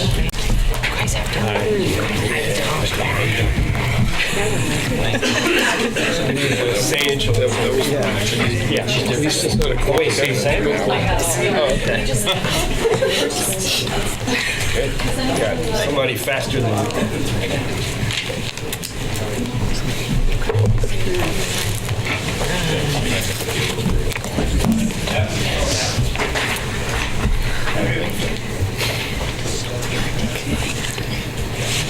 Sorry, we're just, Sorry about that. we're still recovering here. So you can take it away. Okay, great. My name is Adam Grinold. I'm the Executive Director of the Brattleboro Development Credit Corporation. I want to thank you for hosting us tonight. We're here tonight representing our affiliated entity, SeVEDS, which is the Southeastern Vermont Economic Development Strategies. It's always great to be able to come and speak to you and update on many of our programs and activities. I have my colleagues with me this evening, so I'm going to keep my comments brief, let them share about some of the specifics about their programs. But first, I just want to sort of paint the picture around workforce development. So you'll be hearing from Christy Beatty shortly. We have been working in the workforce development realm for approximately 4 years, and really trying to understand what the challenges are, but where the opportunities are to help retain our youth, grow our workforce, increase the size and quality of that workforce, raise wages. And we've been doing that with a lot of partners. Some really critical key partners are the 4 Windham County high schools and the Career Center. In knowing that we had the ability to create some really innovative programs here in Windham County, we went out, we raised funds over a 2-year period, totaling more than $300,000 to be able to have a 3-year pipeline for this program that you'll hear about shortly, which brought Christy back to Vermont. Christy's a Vermonter, came back to the region to implement this program. So we're really excited. We have Christy in all 4 Windham County high schools. We have support from statewide, local, regional, and federal partners now helping to make sure that this important and critical work gets done. And we're really excited to have Christy here. So with that, who am I turning it over to? Is it Chris? Allison. By all means, if she wants Okay, why don't you to take it? it makes sense, Yeah. right? Yeah. So hi, I'm Christy Beatty. This is my 3rd month working at BDCC, and my 3rd month being back in Vermont after living in Boston for 17 years. So I'm adjusting. I am in the 4 high schools right now. I'm working closely with the guidance counselors, administrators, teachers, and the students as well, gathering information about what they're doing right now in terms of exposure to careers and career preparedness, and where the gaps are so that we can, as an organization, kind of support that. So next week, I'll actually be having one representative from each of the high schools coming together at the BDCC for, we're calling it a Windham team meeting. And we're going to try to develop a comprehensive scope and sequence that will give more career awareness and career preparedness to students, starting as early as middle school. And honestly, I'd love to start even earlier than that. But and then going through high school so that they can make some really informed choices about what they want to do for their post-secondary careers. And that may be through work-based learning. That may be through dual enrollment in college courses, a number of flexible pathways to get them tapped into their passions and making good decisions about their futures. So, in a nutshell. Good evening. Thank you again for having us. I'm Kristen Brooks. I'm the talent specialist at the BDCC, and tonight I wanted to provide you all with a brief update on 2 of the programs that I run. One of them is the BDCC internship program. That program works to partner currently enrolled college students, recent college graduates, in paid internships with businesses right here in Windham County. Over the last year, we've placed a little over 20 interns with Windham County businesses, bringing our total over the last several years since the program has began to 95 interns placed. And around 20% of those have led to employment, which is part of our workforce goals in the region, increasing the size and quality of the workforce and exposing workforce to the opportunities that are here in the region. And just to name a few examples of recent placements, the USDA office here in Brattleboro, Bay State Financial, the BDCC, the Town of Dover, the Brattleboro Museum and Art Center, and GS Precision, just to name a few.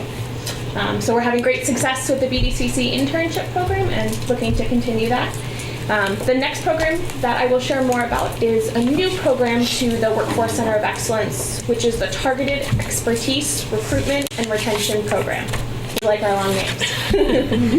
This program specifically came out of a task force with a local employer here in Brattleboro around the need to attract and retain professionals for positions that are highly skilled and experienced. So the BDCC and our TARE program works to help employers through newcomer network opportunities, LinkedIn recruitment tools to recruit people to the area, as well as a So Vermont marketing campaign that markets our quality of life, opportunities, and the key sectors that are available here. I'm actually taking that So Vermont brand with marketing materials out to career fairs and job fairs that are outside of the state of Vermont to really help paint the picture of, again, those opportunities that are available here in the region. So again, all of this was part of the BDCC Workforce Center of Excellence, along with Christie's, and as well as Sarah's, to really attract and retain the workforce to this region. With that, I'll pass it to Sarah. Hi. For those of you who don't know me, my name is Sarah Lang. I have been at BDCC almost 2 years now, which is crazy to think. I run 2 programs at the organization. One is the Southern Vermont Economy Project that's funded by the USDA.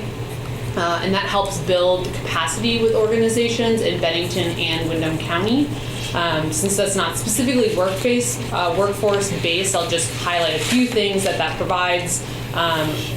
More specifically, the workshops and trainings. So knowledge bites, which are webinars on resources, programs, and tools around economic and workforce development. The Connectivity Summit, which we just had our second annual one on Friday. We had about 45 people in attendance, and that includes representatives from towns from both counties. We do the Southern Vermont Economy Summit. We'll be doing our 3rd one here coming up on May 23rd. And this past one, we had a little over 200 attendees. We're going for 300 this year. And we also help support sending representatives to the Making It Happen conference that BCRD put on. I believe the planning director here at Brattleboro took advantage of that program, and that was a really great gathering of people. The other program that I run is the Southern Vermont Young Professionals. This services all of Windham County, and it really helps to attract and retain young professionals in our area, and that's 20-something to 40-something. We don't really put hard boundaries on it. Some of the more, the events that you may have heard of or potentially attended is our Creative Black Tie Gala. We'll be having our 4th one coming up in March, date TBD. I have been working closely with the Brattleboro Chamber and the Downtown Brattleboro Alliance with the statewide State-to-State program. And that, I believe at this past weekend in October, had about 30 people come visit. For those of you who don't know the program, it basically invites people to the area for a 3-day weekend. We give them a welcome reception on Friday. Monday, they get to meet with employers, and we do have some people considering moving to the Brattleboro area. And some of the other young professional events around education, we do first-time home buyer informational. We do a class on basically how to do your taxes. We do sort of financing 101, and then we also provide some professional development. And if you will allow, we do have a steering committee member of the young professionals here. If he can make some comments on that, if you don't mind. Definitely. John Pritchard. Definitely. Come on up to the mic. Sure. It's for the viewing public. It won't amplify you.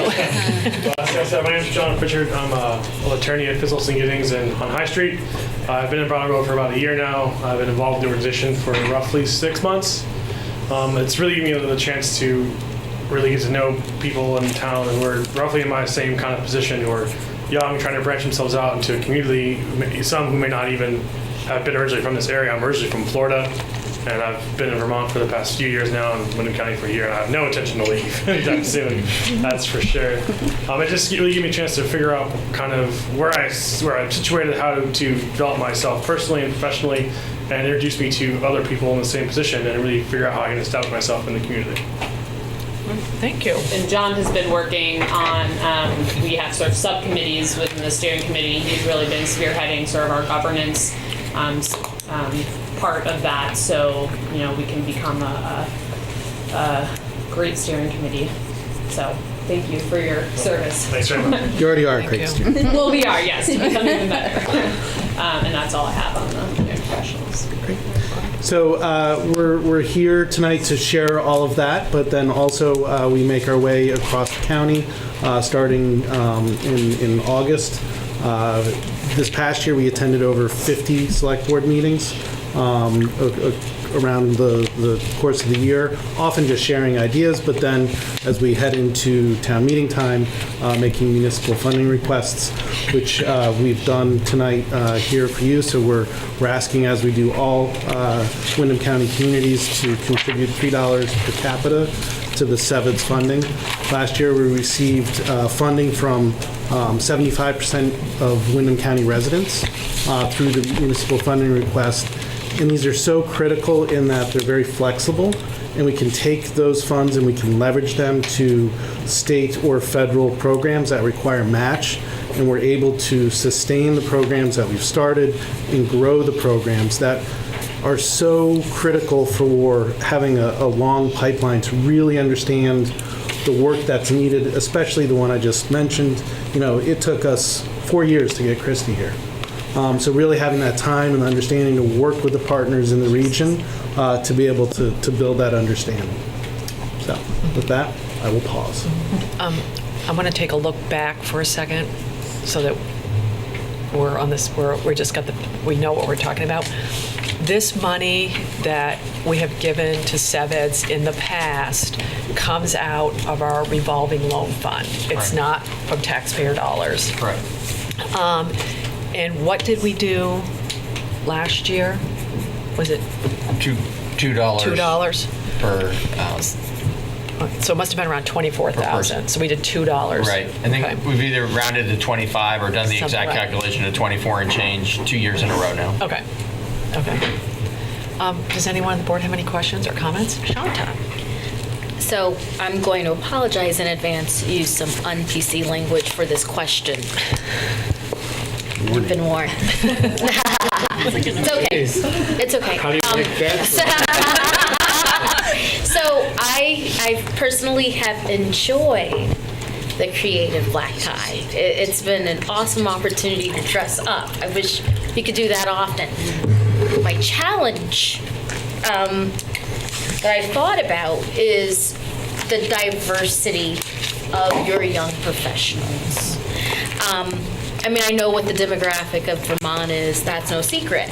But I'm very curious about how you break down silos, or how you might partner with groups like, let's say, the Root Social Justice Center, or some of the college campuses that have some diversity, or certain student groups, to make it less white bread. So I'm very curious that so that's my un-PC statement. If we were to agree for $3 per person based on our population, how do we ensure that all people who may not necessarily look like the young professionals feel welcome and feel like they can participate? And what are you envisioning in terms of possibly reaching out and breaking the barriers for my diversity in that regard? Because there are different kinds of folks I've seen around, and it'd be great to see them in the room at the Creative Black Tie or many other things. So maybe I'll start and then you can finish. So from an organization, some of the steps we're doing is, what we know is we need more people. So we need to increase the size and quality of the workforce. In order to do that, we know that they're not going to look like me. That's the population that we're going to attract is not going to look like the majority of what we have in Vermont currently. And that's going to be to our benefit. We need diversity around all tables. We've taken steps over the last several years to take intentional steps to that. We are leaders on the Workforce Diversity Group. We led the funding for the Windham I'mAVermonter.org funding effort to get that made and put up. And we continue to have participation in those conversations and organizations. And then I think we had a pretty strong showing from SIT in Marlboro last year. Maybe you want to touch on that? Yeah, so sort of 2 points to your question. One, I think the term young professional comes with sort of a picture, an idea of maybe what that person might look like or the job that they might have. And so that is a little bit of a downside of having that name, but there's also benefits of being connected to sort of the larger young professional organizations across the nation. And so one thing, why I mentioned the governance committee that John's working on is because currently we have a steering committee and a staff person. And so by creating sort of a, chair, co-chair, this kind of structure, it will allow us to increase our capacity, which means being able to put more attention on issues like these. We have worked, Stefan is the president of the Windham County NAACP, who is on our steering committee, and we've always been, this is something that comes up all the time. And he's been a really great voice for this specific issue. And I think the limiting factor in the past has just been capacity.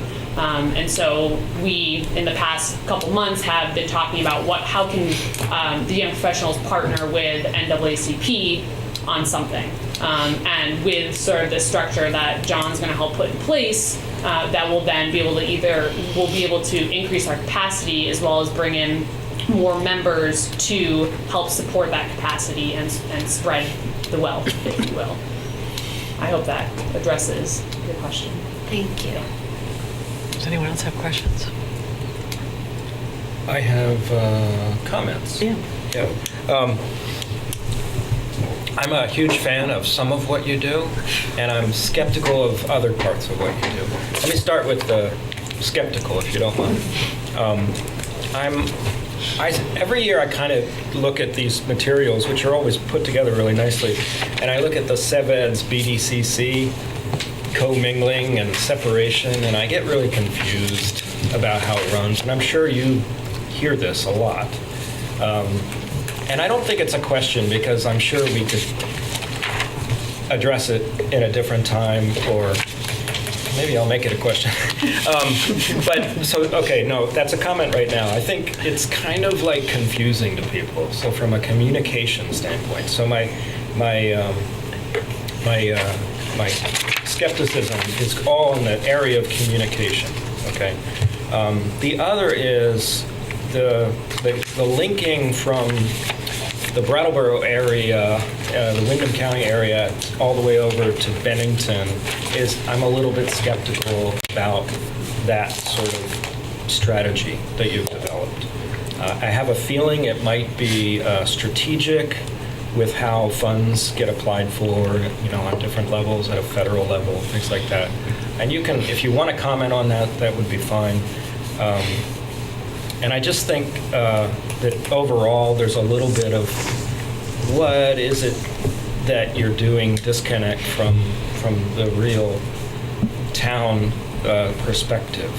From an everyday person perspective, it still feels a little murky what's going on, I think. But on the praise side, I want to say that I think the workforce development stuff you do is really valuable. The Culture Made Vermont assistance that you've done and we've received has been very valuable, and the Nina paper stepping into that situation has been really wonderful.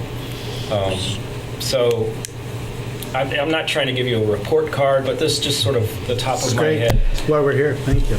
Straight up reactions.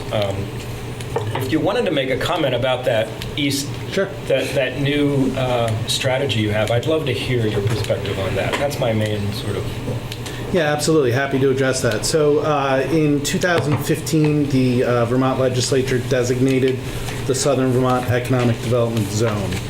So with that designation, there was the ability to pursue some organization around the two-county designation. When Windham County received permission from the EDA, which is the Economic Development Authority, to apply for conducting a SeVEDS in 2014, it's very rare for one county to get approval from the EDA to do a SeVEDS, and they did it because we had the pending closure of the VY, the nuclear power plant. And so through that process, we were able to get that SeVEDS, we were able to get some strategies developed. and you, when a SeVEDS is created, you have full reign on how to do a lot of the work. There's elements that are required. We made decisions that said we want to be an asset-based SeVEDS, which says, let's not look for things we wish we had that will someday just land here. Let's look at what we have. Let's understand where we can help those things be more effective to grow the economy. And I'm convinced that the reason we have 4 of us here tonight is because of that SeVEDS, that we had a plan. They're able to implement that plan and stick to it. And we have such a scarcity of resources to be able to know where to apply those resources and to know where to say no and when to say no. I say that to sort of lead up to your question, which is why 2 counties? So all SeVEDS are 5-year documents, so we have to go through a renewal process.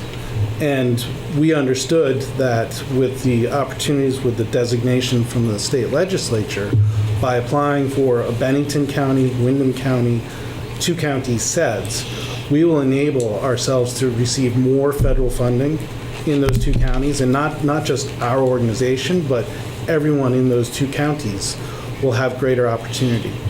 So for example, to qualify for an EDA grant, you can't qualify in many of the communities in Windham County because our incomes are too high.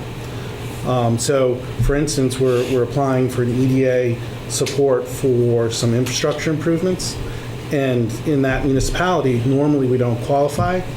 The good news is that we had layoffs at the Hermitage Inn and some other properties in the region that qualified us under distress criteria to be able to get that project done. Normally, we would not apply. We would not get those funds. A 2-county designation by the EDA for an economic development district, every community becomes eligible to apply for those EDA funds. So it's really a critical tool for future infrastructure development. If we receive, once we have a 2-county SeVEDS, we can apply for a designation for those 2 counties to be what the EDA refers to as an economic development district. Interesting. Long story, but sure. That's and it kind of makes sense Yeah. for that application. Does Windsor County belong to a different? They do. So they're in a district north of us. They have a multi-county SeVEDS that has an economic development district already. So we couldn't go north. And then I'd love to just comment on the communications, spot on. It's something that we work continuously to get better at. Just so everyone at home and everyone here hears it, BDCC builds programs and projects. SeVEDS leads with strategy and insight. So if you think of the BDCC as the folks building stuff, and you think of SeVEDS as looking over the horizon and designing the strategy to go do it. And the separation of the 2, the reason you don't make them one. Sure. Originally, it was created by a grassroots effort that started in the valley, coming out of a snowless winter, and then built around a variety of economic challenges, and has been very intentional about being a grassroots effort. The board is currently made up of representatives from 18 different communities in Windham County. So it works for that strategic insight and input. And for many years, there was some real struggle within the 2 organizations. How do we do this? And we really feel like we've hit a sweet spot with understanding SeVED's role with building the strategy and insight. And BDCC, all of us carry BDCC cards. We've worked for the BDCC, but SeVEDS and its boards helps develop some of those initiatives and insights. And I'll shut up now. I just want to, I have to say, because of something you mentioned, I have to say that I really don't like stay to stay. And no offense, and I'm sure you've heard the criticism before, but it's a program where people are invited to stay temporarily so that they may stay for a lifetime or whatever. Like play, stay. It's a play, like it's like not yeah. for real, like they're invited for a taste and then they go back, like how is it? I don't know. You could describe What was it called? I'm sorry, you said it so You fast. want to address that? Sure. So this is a statewide program, and 2018 was sort of the pilot year. There were 3 and towards the end 4 pilot communities, Brattleboro being one, Bennington, Rutland, and then they added Burlington.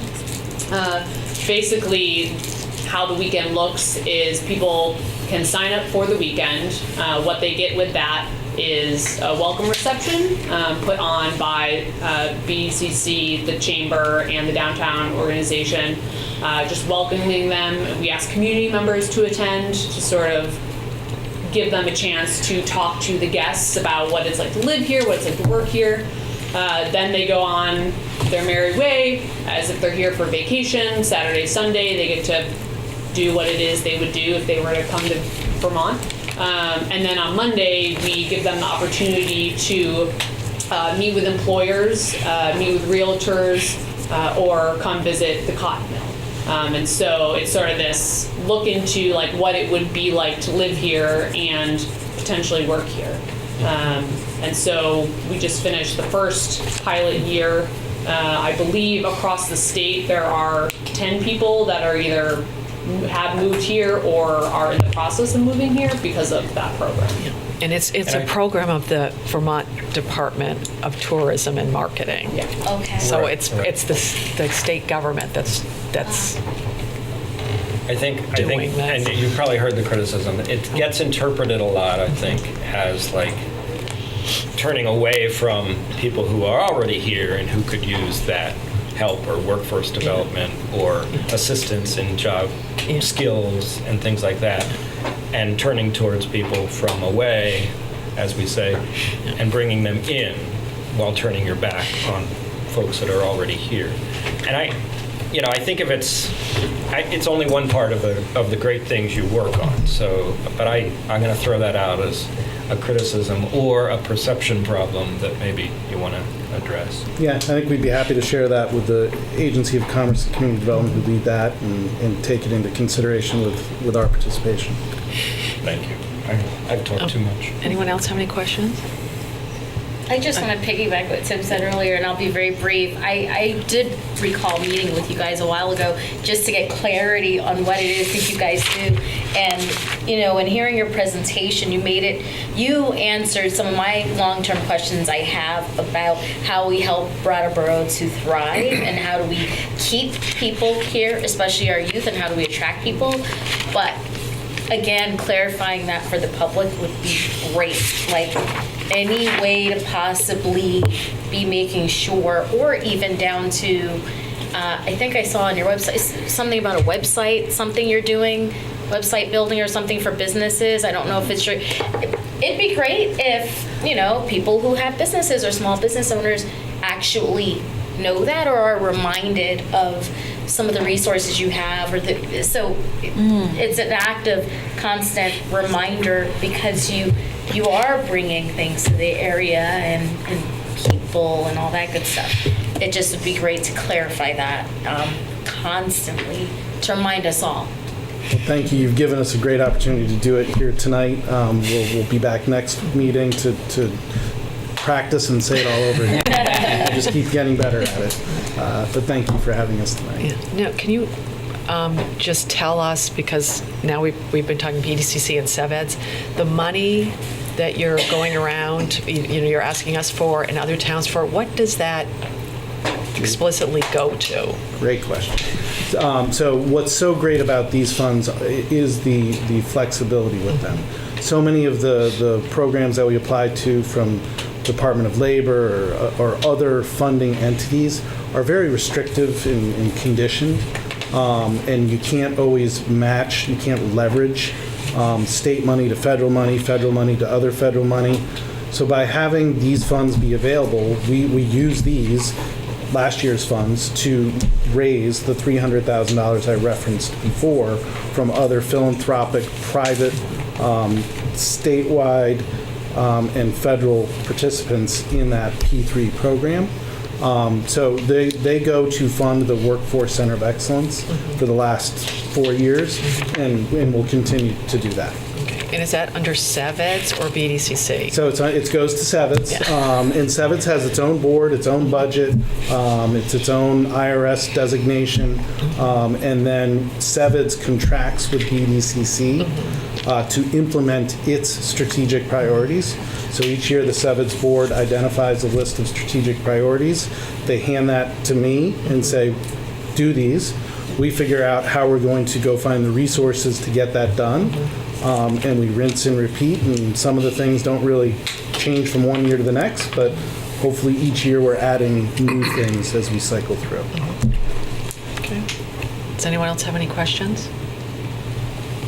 Does anyone in the public have any questions about? Tim's giving me a funny look, like, why? Oh, no, I just was encouraging that end of the table. Well, this is my fourth or fifth year of hearing this, so I'm aware of some of the programs, and I also am aware of, I see the diverse workforce development support, and it's really important. I also have been in education for quite a few years, and I'm on the school board, and I was part of an early school career program in Burlington. I think it was actually the first one in the state. So I know the challenges, and it's kind of sad to hear that almost 20 years later, you're trying to do the same thing. And we still have probably 400 or 500 kids graduating from high school in the 4 schools you deal with every year, and I think very few of them are prepared for anything. And the diminution of the value of the trades is troublesome. Example, an anecdote, we had to wait 3 weeks for a qualified technician to come and hook up our new gas range. And he was great, did a fantastic job. I'd love it if you had a job board so that people that needed help, that weren't looking for professionals, that needed extensive training and all of that, could find qualified people. And I would love it if that was connected with the Career Center. And I would love it if that work was being done as well. I also am aware of that since the 70s, if your family was a low-income earning family, it's 95% chance you're going to be a low-income earning person. And if your family is moderate or high income, it's 95% that's going to. We have no social mobility anymore, and that's not something you can necessarily solve. But working with our kids, and I think this gets to, I'm not sure if it was Shanta or Tim said, focus on us. Yeah, if you want our kids to stay here, they need a job. And it doesn't have to be a job running spreadsheets. It can be a job plumbing or doing electrical work or anything else that any other of the trades that people really need and that are really valuable and honorable. And so that would be the thing I would ask you to do more of. But I recognize what you're doing, and the money that the place the money comes out of is a place you actually, not exactly directly, you don't write the checks, but if there's a community development loan, we get half of that back, which goes into this fund that we're giving, the money's coming out of. So there's a real logic to that process. And I like the way the organization's grown. I like the work that you're doing. I think there have been communications issues, 1 or 2 personnel issues we've heard about, which I hope, I'm not sure they're remediable. They may have more to do with personality than anything else, but so I don't see any reason not to continue to support the work that you're doing. It needs to be done, and you're on the right track. You're doing as much as you can under the system and under the social setting that we're in. If the money was, I have to say, if the money was coming out of our general fund, I wouldn't support. I'd support putting it on the agenda and having the town vote on it. But I would be wanting to put that into the day job program that we're looking at creating, or more support for the police department and their work with our vulnerable residents downtown, and more coordination of housing. And the town meeting actually asked us to increase this. They voted. They didn't ask us. They just did it. They increased the amount of money that we give to the local social service agencies every year, that the taxpayers give, I should say. And I think that's where any of our resources need to go. But fortunately, we have this other money. I can give it to you. Do you work with Voc Rehab at all? What's your relationship? Can you explain that to me a little bit? Because that might feel tangible to many people listening as well. Something a little more ground level. Yeah, they're a key partner in the local workforce development system. So when, we all have different constituencies that we serve. And in Voc Rehab, they have the folks that they're working with to get them into positions. Department of Labor, we've got a variety of different service providers that work in this area. And what we've done as a group, we're just a member of this sort of ad hoc group that's come together in the last 4 years and really understood what each of the other entities does, and ensuring that we're not replicating or offering duplicative services, that we can all come together and help coordinate the Sophomore Summit, which is a big local program where all Windham County sophomores attend. The Career Expo, we did in partnership with them. Alex Beck, who's our workforce and education specialist, works very closely with Voc Rehab, with DOL, with the other folks in the service industry. And does that include the Career Center? Because David had asked it. Yeah, Just wanted to... and Krista does a lot of that as well. Okay, thank you for that. Any last questions? Well, one thing that David said. Oh, I never gave me should an open idea. my mouth. Instead of stay to stay, how about a program that kind of tries to reel back this story that we hear a lot, that kids move off to the city. Now, right, so I think that would be a great thing to put a little energy into. Can you bring us to city? You could say Fish and Back program? yes. I don't know. I'll work on the slogan if you'd like. We're two of those right here. But like Boston, kind of, it's done. This is come on back to home, right? Done with Boston. I would love. No, I agree with you. I think that's a great idea. A really cool tool that we have is a LinkedIn platform that we're providing people access to, and we have a sort of the God seed, if you will, that you can see all sorts of things that none of the rest of us get to see on LinkedIn. And so if someone says, hey, I'm looking for someone who went to UVM or Middlebury or some other Vermont-based or northern-based school who is a nurse, or name the profession or the career or the vocation, it can go in and see that person and literally give you the email address and phone number of the person who meets that criteria, and we can start to targeted it. Hit them with, hey, come back to Vermont, mom misses you. And I will make a point about the state-to-state program. I mean, I have no idea the inner workings of the marketing that they do, but sort of high level is their marketing to people who have either traveled here before, who have some connection, whether that's college or they grew up here. So it's not just new people, it's whoever sort of has a connection to Vermont, whether that's they visited or whatnot. And that's separate from the whole $10,000 debacle, Yes, right? completely. That's the that remote was a worker. PR nightmare. Yes. Yeah, that's the remote worker program. Okay. And that's starting in January, so the debacle hasn't happened yet. Well, but it's limited, right? The perception debacle has already peaked. Yeah, we don't know that it's a debacle yet. No, I mean from a Oh, yeah, PR standpoint. PR standpoint. And again, that's the state of Vermont, not BDCC or SeVEDS. Are we arguing about funding tonight or not? You wrote that down. We can, or we can wait and do it when we have the list of, everything that we do. I just wanted to throw it out. I just wanted to say it because thank you so much for presenting and for the work you do. Yeah. I just wasn't sure if you wanted to do that piece tonight. The night's getting long, is all. Right. Right. Yeah, I was thinking of this more of like a pitch and digest kind of night. Pitch and digest. Is that all right with you guys? Absolutely. And we're happy to field, direct calls or questions and anytime. And then we can let you know the night that we have the giant list of everything we're going to decide. Yeah. Okay.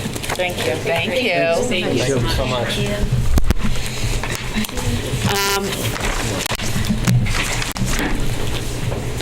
What do we do with the taxi cab thing? Oh, that's, okay, yeah, okay.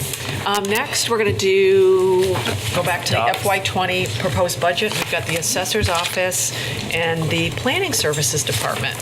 May I make a quick overview Yes, as they come to the table? You'll recall from our prior discussions that these offices were the ones that we asked to present to you tonight, not just because they are two of the smaller town budgets, which is helpful on a night when we've got a lot of other business to do, but particularly in this year because they represent sort of some parallel transition that we're going through where in both offices we've reduced staffing and the related expenses and increased the commitment to contracted services. And we've done that because for different reasons in the two different functions, it makes us more nimble. And being such a small office with a variety of functions to perform, it's helpful to be able to call on the professional assistance that we need and have some funds available for those contracts. And the result of that has been budget savings as well, because the amount that's asked for in the contracted amount, in the contracted line item, is less than what the savings is in the salary line item. So just with that as overview for why we thought this kind of represented a theme. So you can listen to Jen and Sue. So I guess I'll go first. We're on page 6. All right. Yes, as Peter just explained, the assessor's office has decreased by one person. We had a 15-hour clerk assistant that we felt was not necessary. The increase in, I think it was 2016, could have been 15, it was before my time. The assistant assessor hours were increased, so that took up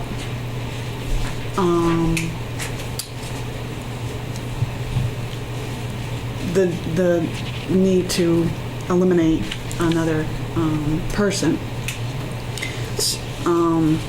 We recently had the need for this prior year to hire an outside appraisal firm, and although I don't anticipate spending what we did in fiscal year 2018, we did budget for professional services, a little bit more actually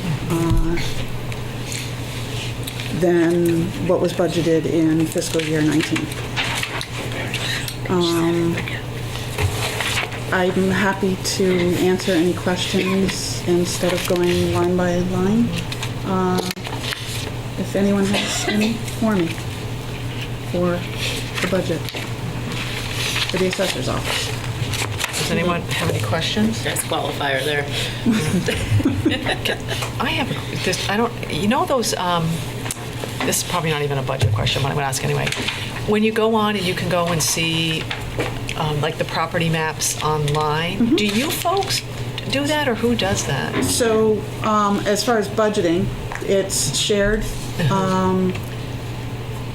with the assessor's office and planning, I guess, or is it? I don't know, Patrick. I think it's shared. I think those expenses are accounted for partially in the assessor's office and partially in general services under GIS mapping. Okay. Because the value of that information, while is really important to assessors, it's also used by a variety of other departments. Because I didn't at one point Peter Lynch come in and talk to us, or is that something totally different? It's probably something totally different. Can you raise your voice? Oh, I'm sorry.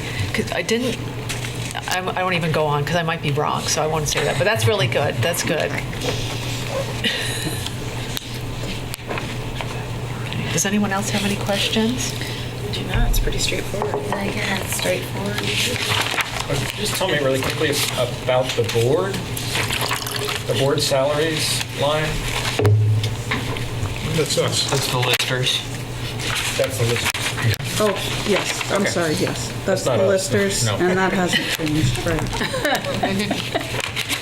Here's your general services. I knew that. But it didn't say listers, you see, so I... Specifically asked us not to ask her about the rest of it. All right, does anyone on the board or in the public have any questions for Jen? No. All right, we'll move to planning. Page 8. Thank you. So the budget that I prepared represents about an approximate 9% decrease in the overall budget. And as Peter explained, the planning director left at the end of June, and we did not fill the position that I came from, the town planner position. So that results in the staff salary savings. Let's see. And as a result of being down a staff member, we've also reduced the amount of funding that was allocated to conferences and memberships because there's less people in the department attending those. Proposed a $200 increase to the postage expense, kind of anticipating a couple of larger projects this year, which may or may not come to fruition, but just knowing that they were on the horizon, just a better notification is something that we need to do as part of state statute and having hearings. And then there is a large increase for $30,000 in the professional services line item. So the workload of the department has remained the same despite the decrease in staff. And so, I'd like to look at hiring consultants or interns to complete some of the work. Some of the things earmarked that we might not get to this year include making progress on the whetstone pathway, certainly tackling some historic preservation issues, certified local government, undertaking some sort of survey to identify maybe more historic districts, kind of a windshield survey, not one that would be required for the National Park Service listing at this point. They're all priorities that were in the town plan. And then through the work of Brian, we've been able to make a lot of progress on hazard mitigation. So we continue to work really strongly with that, and we'll continue that in 2019. And that gets to flood resiliency for the town. So that's kind of my overview. Does anyone have any questions? Maybe this is a stupid question, but professional services, why does it jump to $30,000 in 2020? Because of the reliance on consultants or interns having less staff in the department. Okay, so that as certain projects ramp up, yes, you might need to rely on. Okay, yes, that makes sense. And to offset, if you see up above where there's the $37,000 decrease in staff salary cost, so where we used to have 4 staff members and less contracted services, we've shifted there. It saves money and it allows some flexibility for the department. Any other questions? I have one. Can I ask you about the revenue side? Yes. How do you come up with the planning permit fees number? Is it just like because you just don't know? We really don't. Yeah. No, I mean, we kind of look at the historical trend a little bit. It is a guesstimate. A large project can come in and, they owe us like $11,500. I mean, that was one that was paid today. So just anticipating a couple of projects on the horizon for 2019 that I think maybe will go through permitting in 2019 if everything aligns. 2020. Sorry. It's a guesstimate. Does anyone on the board or in the public have any more questions or any questions on planning issues? I contributed to planning revenue this year. Thank you. The deck in the back of my house. I guess planning wins the best reduction award, right? Just barely. Yes, we did. Just neck and neck between you. Between the two departments, they're contributing $30,000 worth of savings. Thank you. Some sort of You figure in the benefits, it's significantly more. Great. trip. Thank you so much. Thanks for Thank staying. you.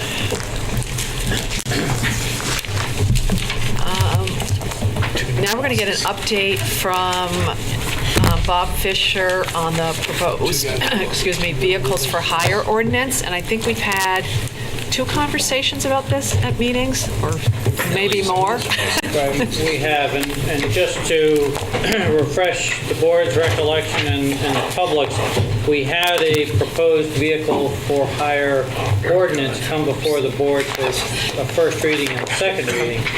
At the hearings or at the readings, the board, did you want me just to jump in? Yeah, oh yeah. The board, sorry.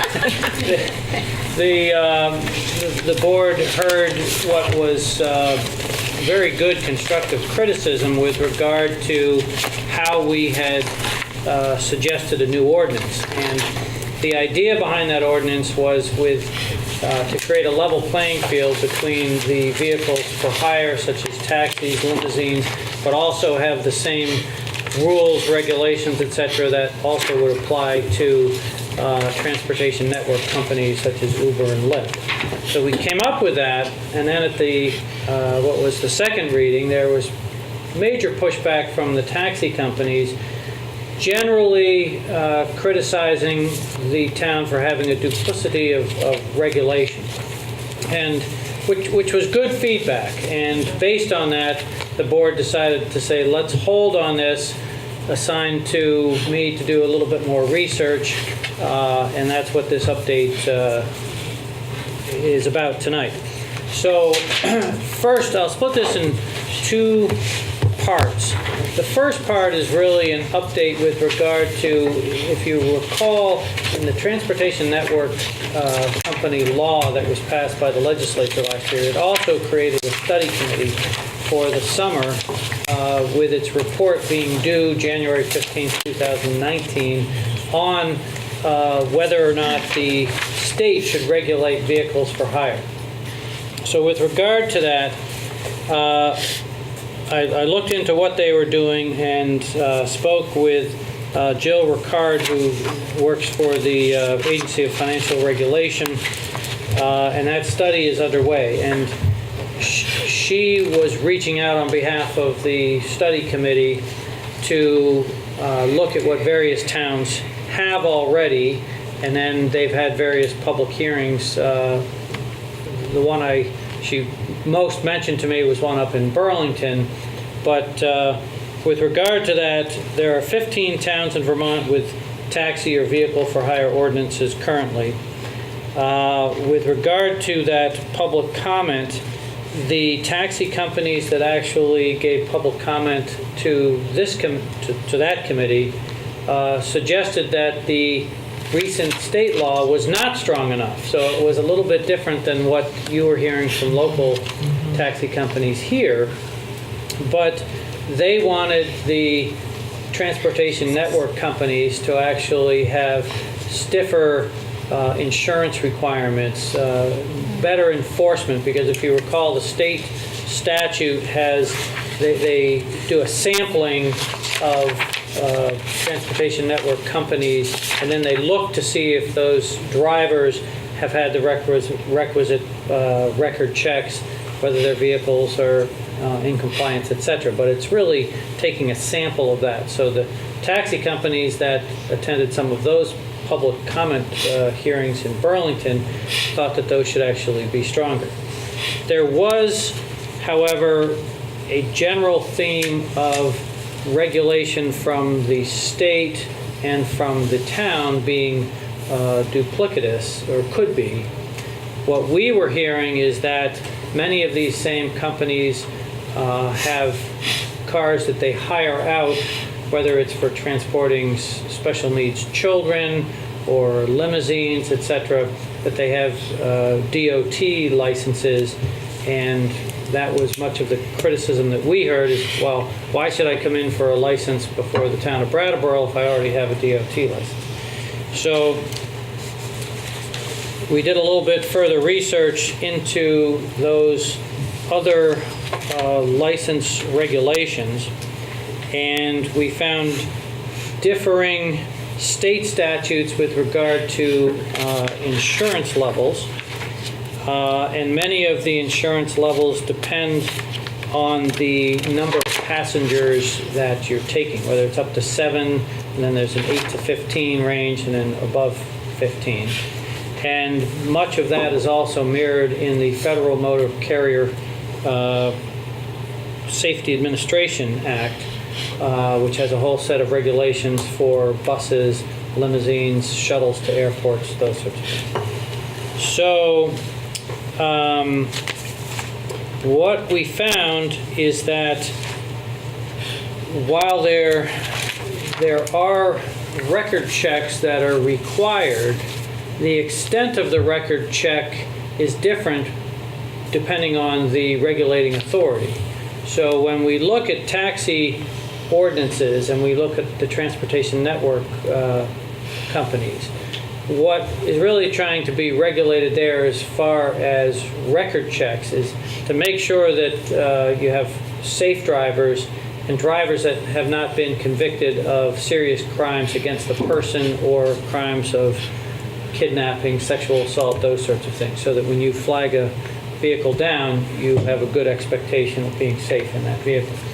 Some of the other DOT regulations on record checks look more into whether you have a DWI and those sorts of motor vehicle infractions. So there's a difference there depending on the extent of the type of commercial activity as well as the number of passengers that are carried in a particular vehicle. So as an upshot or summary of all of that, what I pose a question to the board of, given that the legislature may take up or will be taking up the committee's findings that are due January 15th. The first question is, does the board wish to forge ahead with regard to a revision to the Vehicles for Hire ordinance that we've proposed, number one, or do we wait, see what the legislature does and deal with this come May or June? If the board decides to move forward with it, I've started some work to lessen the duplicity of the record check bit. So there are parts that we can add into the proposed ordinance as well as to our application. And it's going to take a little bit of work and double checking to say that if somebody is applying and they say, I also have a DOT license, that we could put, for instance, a box saying that that record check also complies with the record check required by the new state statute. Because what we've tried to do in our proposed ordinance is to not have different record checks than what the state has for the transportation network companies, the Uber ones, but to sort of say, okay, we're going to have the same record checks that they have.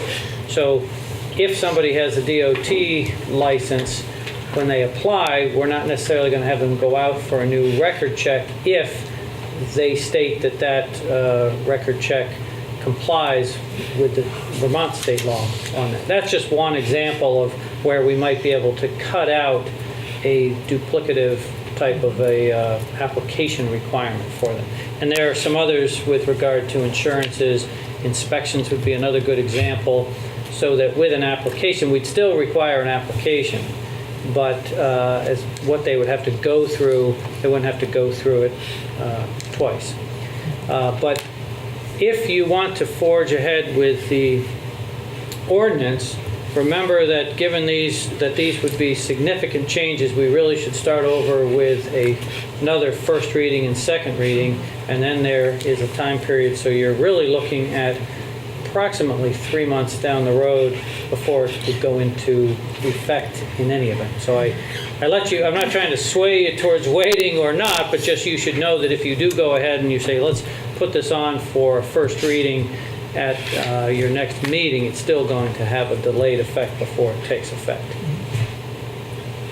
So that's, I'm happy to answer other questions, but that's the update, and looking for direction from the board as to what my next steps are. just wanted to, for context, the January 15th is the date that everything for the legislature is due. All the reports that they've asked for. If you want a bill considered during the year, that's what, it all has to be in by the 15th. There's absolutely no connection between January 15th and whether, never mind when, even whether the legislature would consider this. So I don't know how pressing it is statewide, but I kind of feel like it's pressing here because we've been talking about it for a while, and we initially just wanted to make things substantially equal for taxi companies and Uber and Lyft carriers, and I think that from what it looks, this is a question for you, Bob, it looks like you're suggesting 4 exemptions here. One is for registration and licenses. Those are 2 things, but one is for proof of inspection, and or 3, and the third is the insurance requirements and if you have an Uber and you have all those things, you're all set. If you have a taxi company and you have all those things, you're all set. Is there anything we would be asking for outside of that? I mean, would that meet that goal of substantially equalizing equal requirements for both? To some extent, though, your example of the Uber driver, actually, there are fewer requirements there than we would have in our ordinance. But we're saying we are with license and insurance and background check are things. That's right. So if the Uber driver came in and said he or she has the record check and the inspection, those we could check those off on our application. But we want to know that we have that type of a service or a vehicle for hire working in our community. So that would be the main goal there, to be able to track these. But yeah, the short answer is yes. I mean, we'd be able to. Because that's what we asked for. So right. I'm happy. But the reach is a little bit broader than just the Uber and Lyft drivers. It's really going to shuttles, limousine services. Yeah. They're not going to have to go through duplicate things just for Brattleboro. Right. Right. Any other comments? I think the question is, do we, and I think David gave his answer, which I agree with, do we wait for the legislature or do we just forge ahead? And David's for forging ahead. I actually agree with forging ahead, but I don't know what everybody else thinks. I was going to wait, but I'm also not committed to that. If everybody wants to forge ahead, I'm down with that too.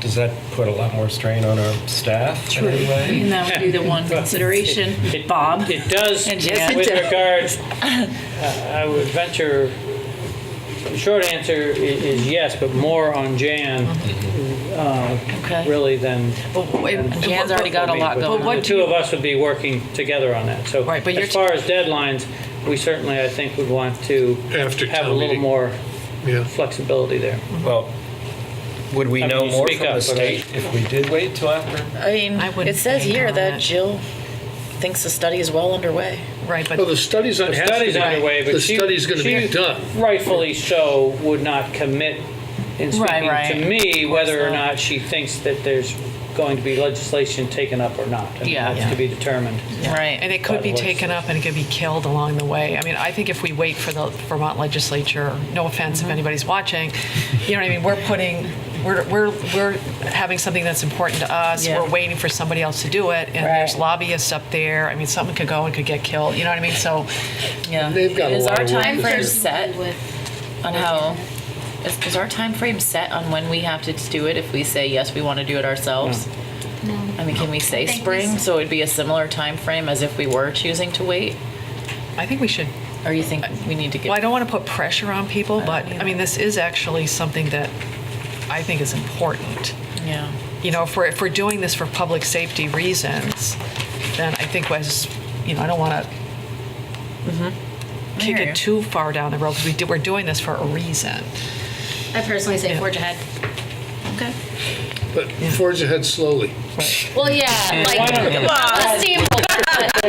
sounds like from what is presented, you've put in the checks and balances that would And also, our main concern, at least my main concern, was to avoid duplicity so that somebody wouldn't feel like they're doing the same thing that they already did do. And as long as they could show proof, I personally am on the side of forging ahead. And everybody has to get a license, and everybody has to meet, and that's really the goal, is for everybody to have the same license. So, if the notion is to forge ahead, why don't we huddle and come back to the board, or we can report to the board when we think we should have that first reading and then the second reading? That's perfect. I don't think we should That sounds perfect. do that until we really have not only the updated ordinance, obviously, but I think along with that, we're going to want to work on the application forms. Right. Of course. It takes a little more work than we all might. That's safe to say, Tim? And between now and town meeting is not, we have no expectations of progress during this period of time. It's just impossible. Strikes a balance. And if you wait long enough, you might forget. We're not barreling. I already did. We have this list of things that they're going to be coming back. All right. Make a comment. Oh, yeah. Okay. Are you going to comment? Keep us here all I night. was inviting comment from the town manager. Okay, well, let's move on. Do we need comment? I think we're... I don't want to shut you off, but there's nothing, do we have any more comments? Okay, so we're all on the same page. I'm on the wrong page. We're going to go next to approving a grant application, Thompson Trust. So this is a request from the Brattleboro Community Justice Center. The town of Brattleboro serves as the fiscal agent for BCJC. There is collaboration that has grown out of the multi-agency services that are delivered up at Great River Terrace, the old lamplighter facility. That's really great new housing, an opportunity for people to become housed, but even beyond that, for the support services that surround folks who are being housed there. And so that's where the multiple agencies that are cited in the application between Groundworks, Wyndham Windsor Housing Trust, the HCRS, and BCJC all are doing things together there.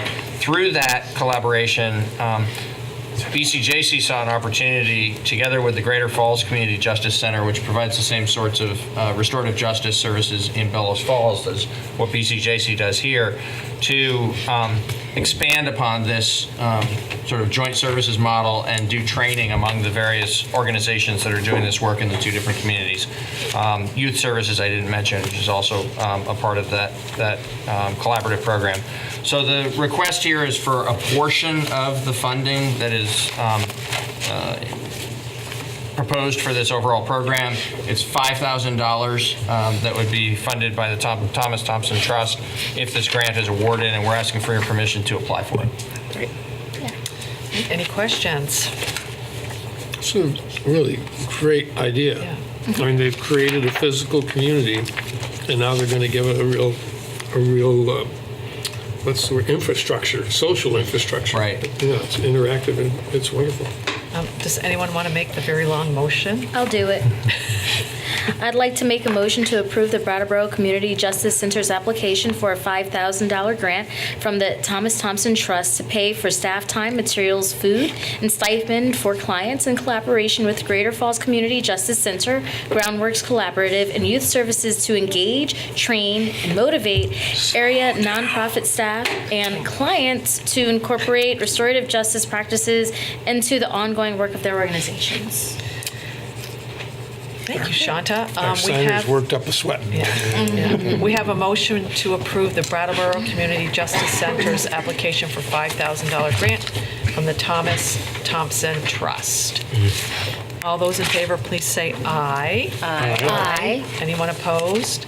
Motion carries 5-0. And our final item of the night, and our final application is for the skate park. Actually, yes,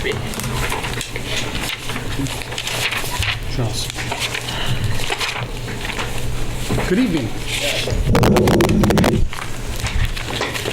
So I'm going to start off on a positive note.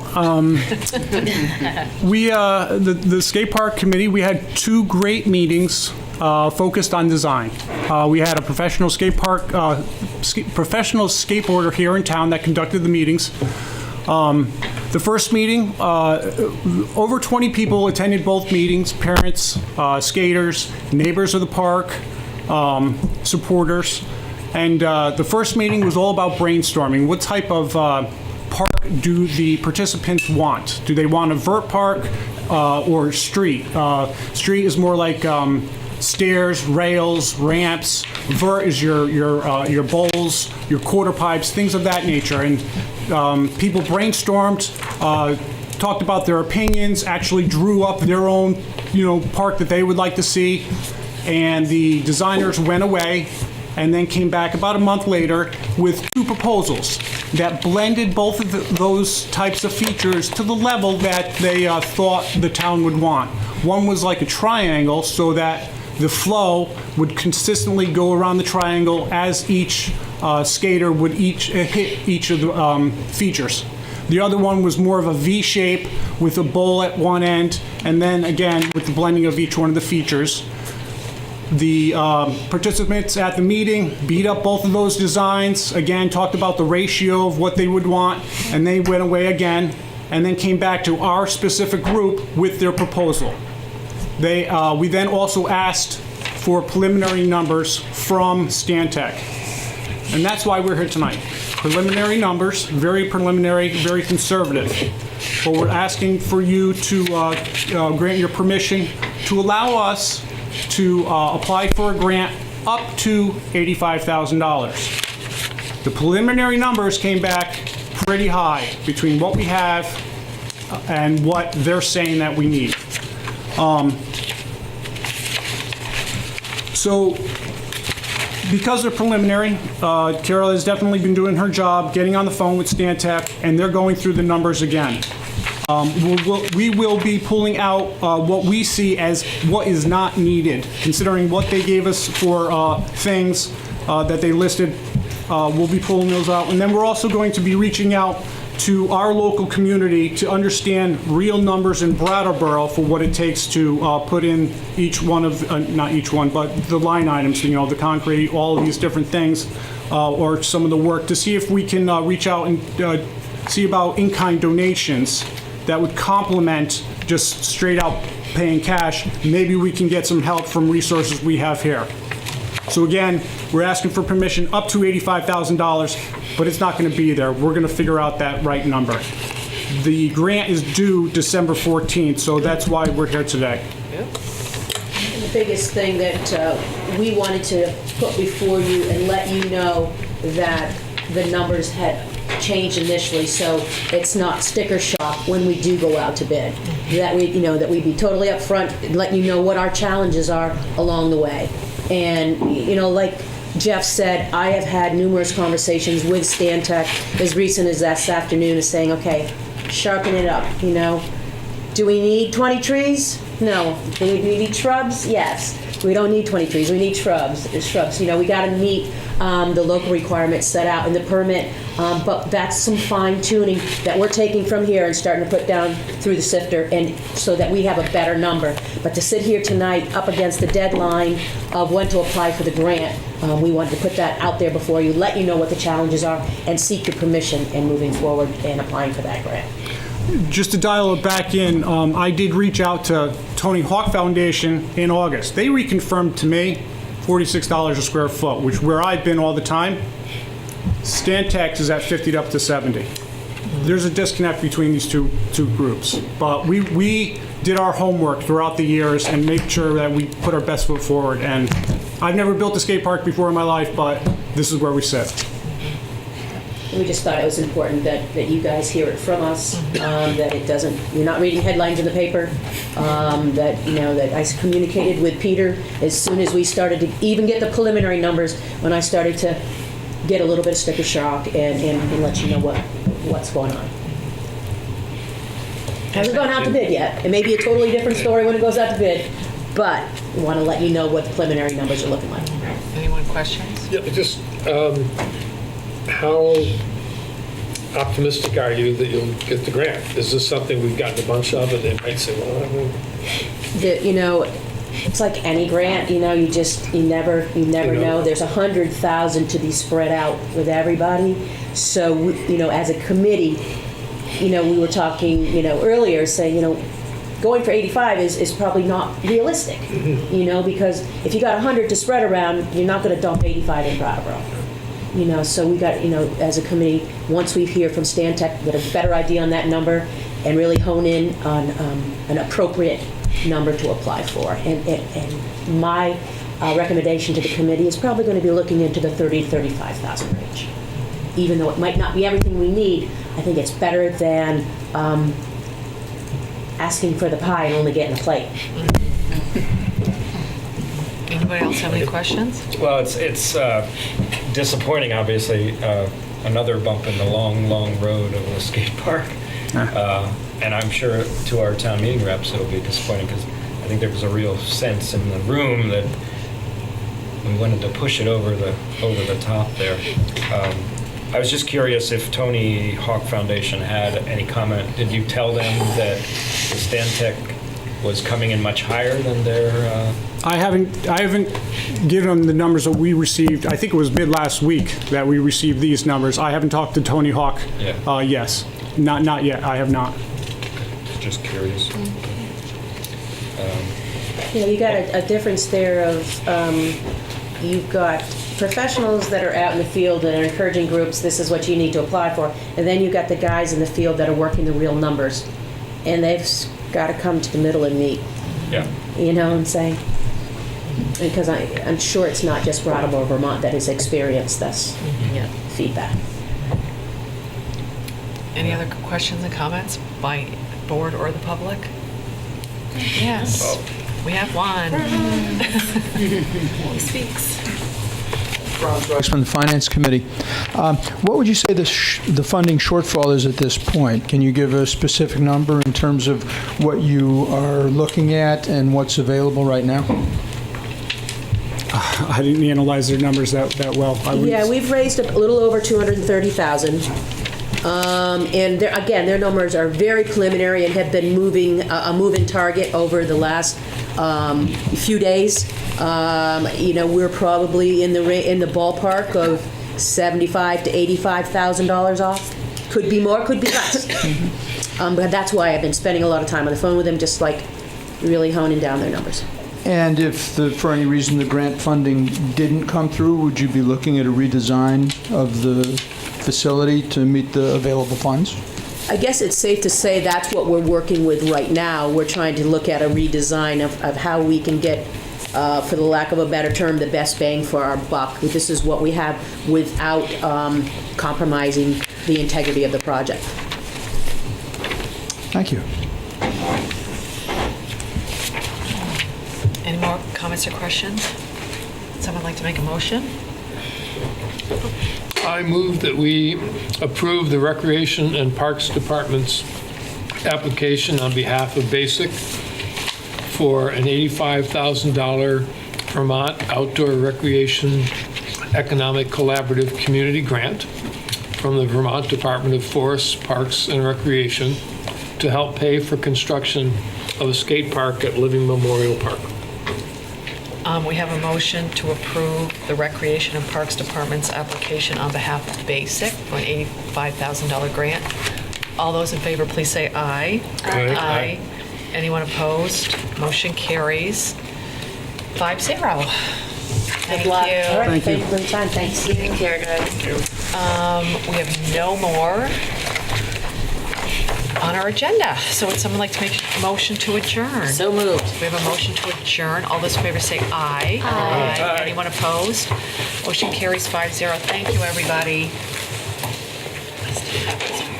Thank you.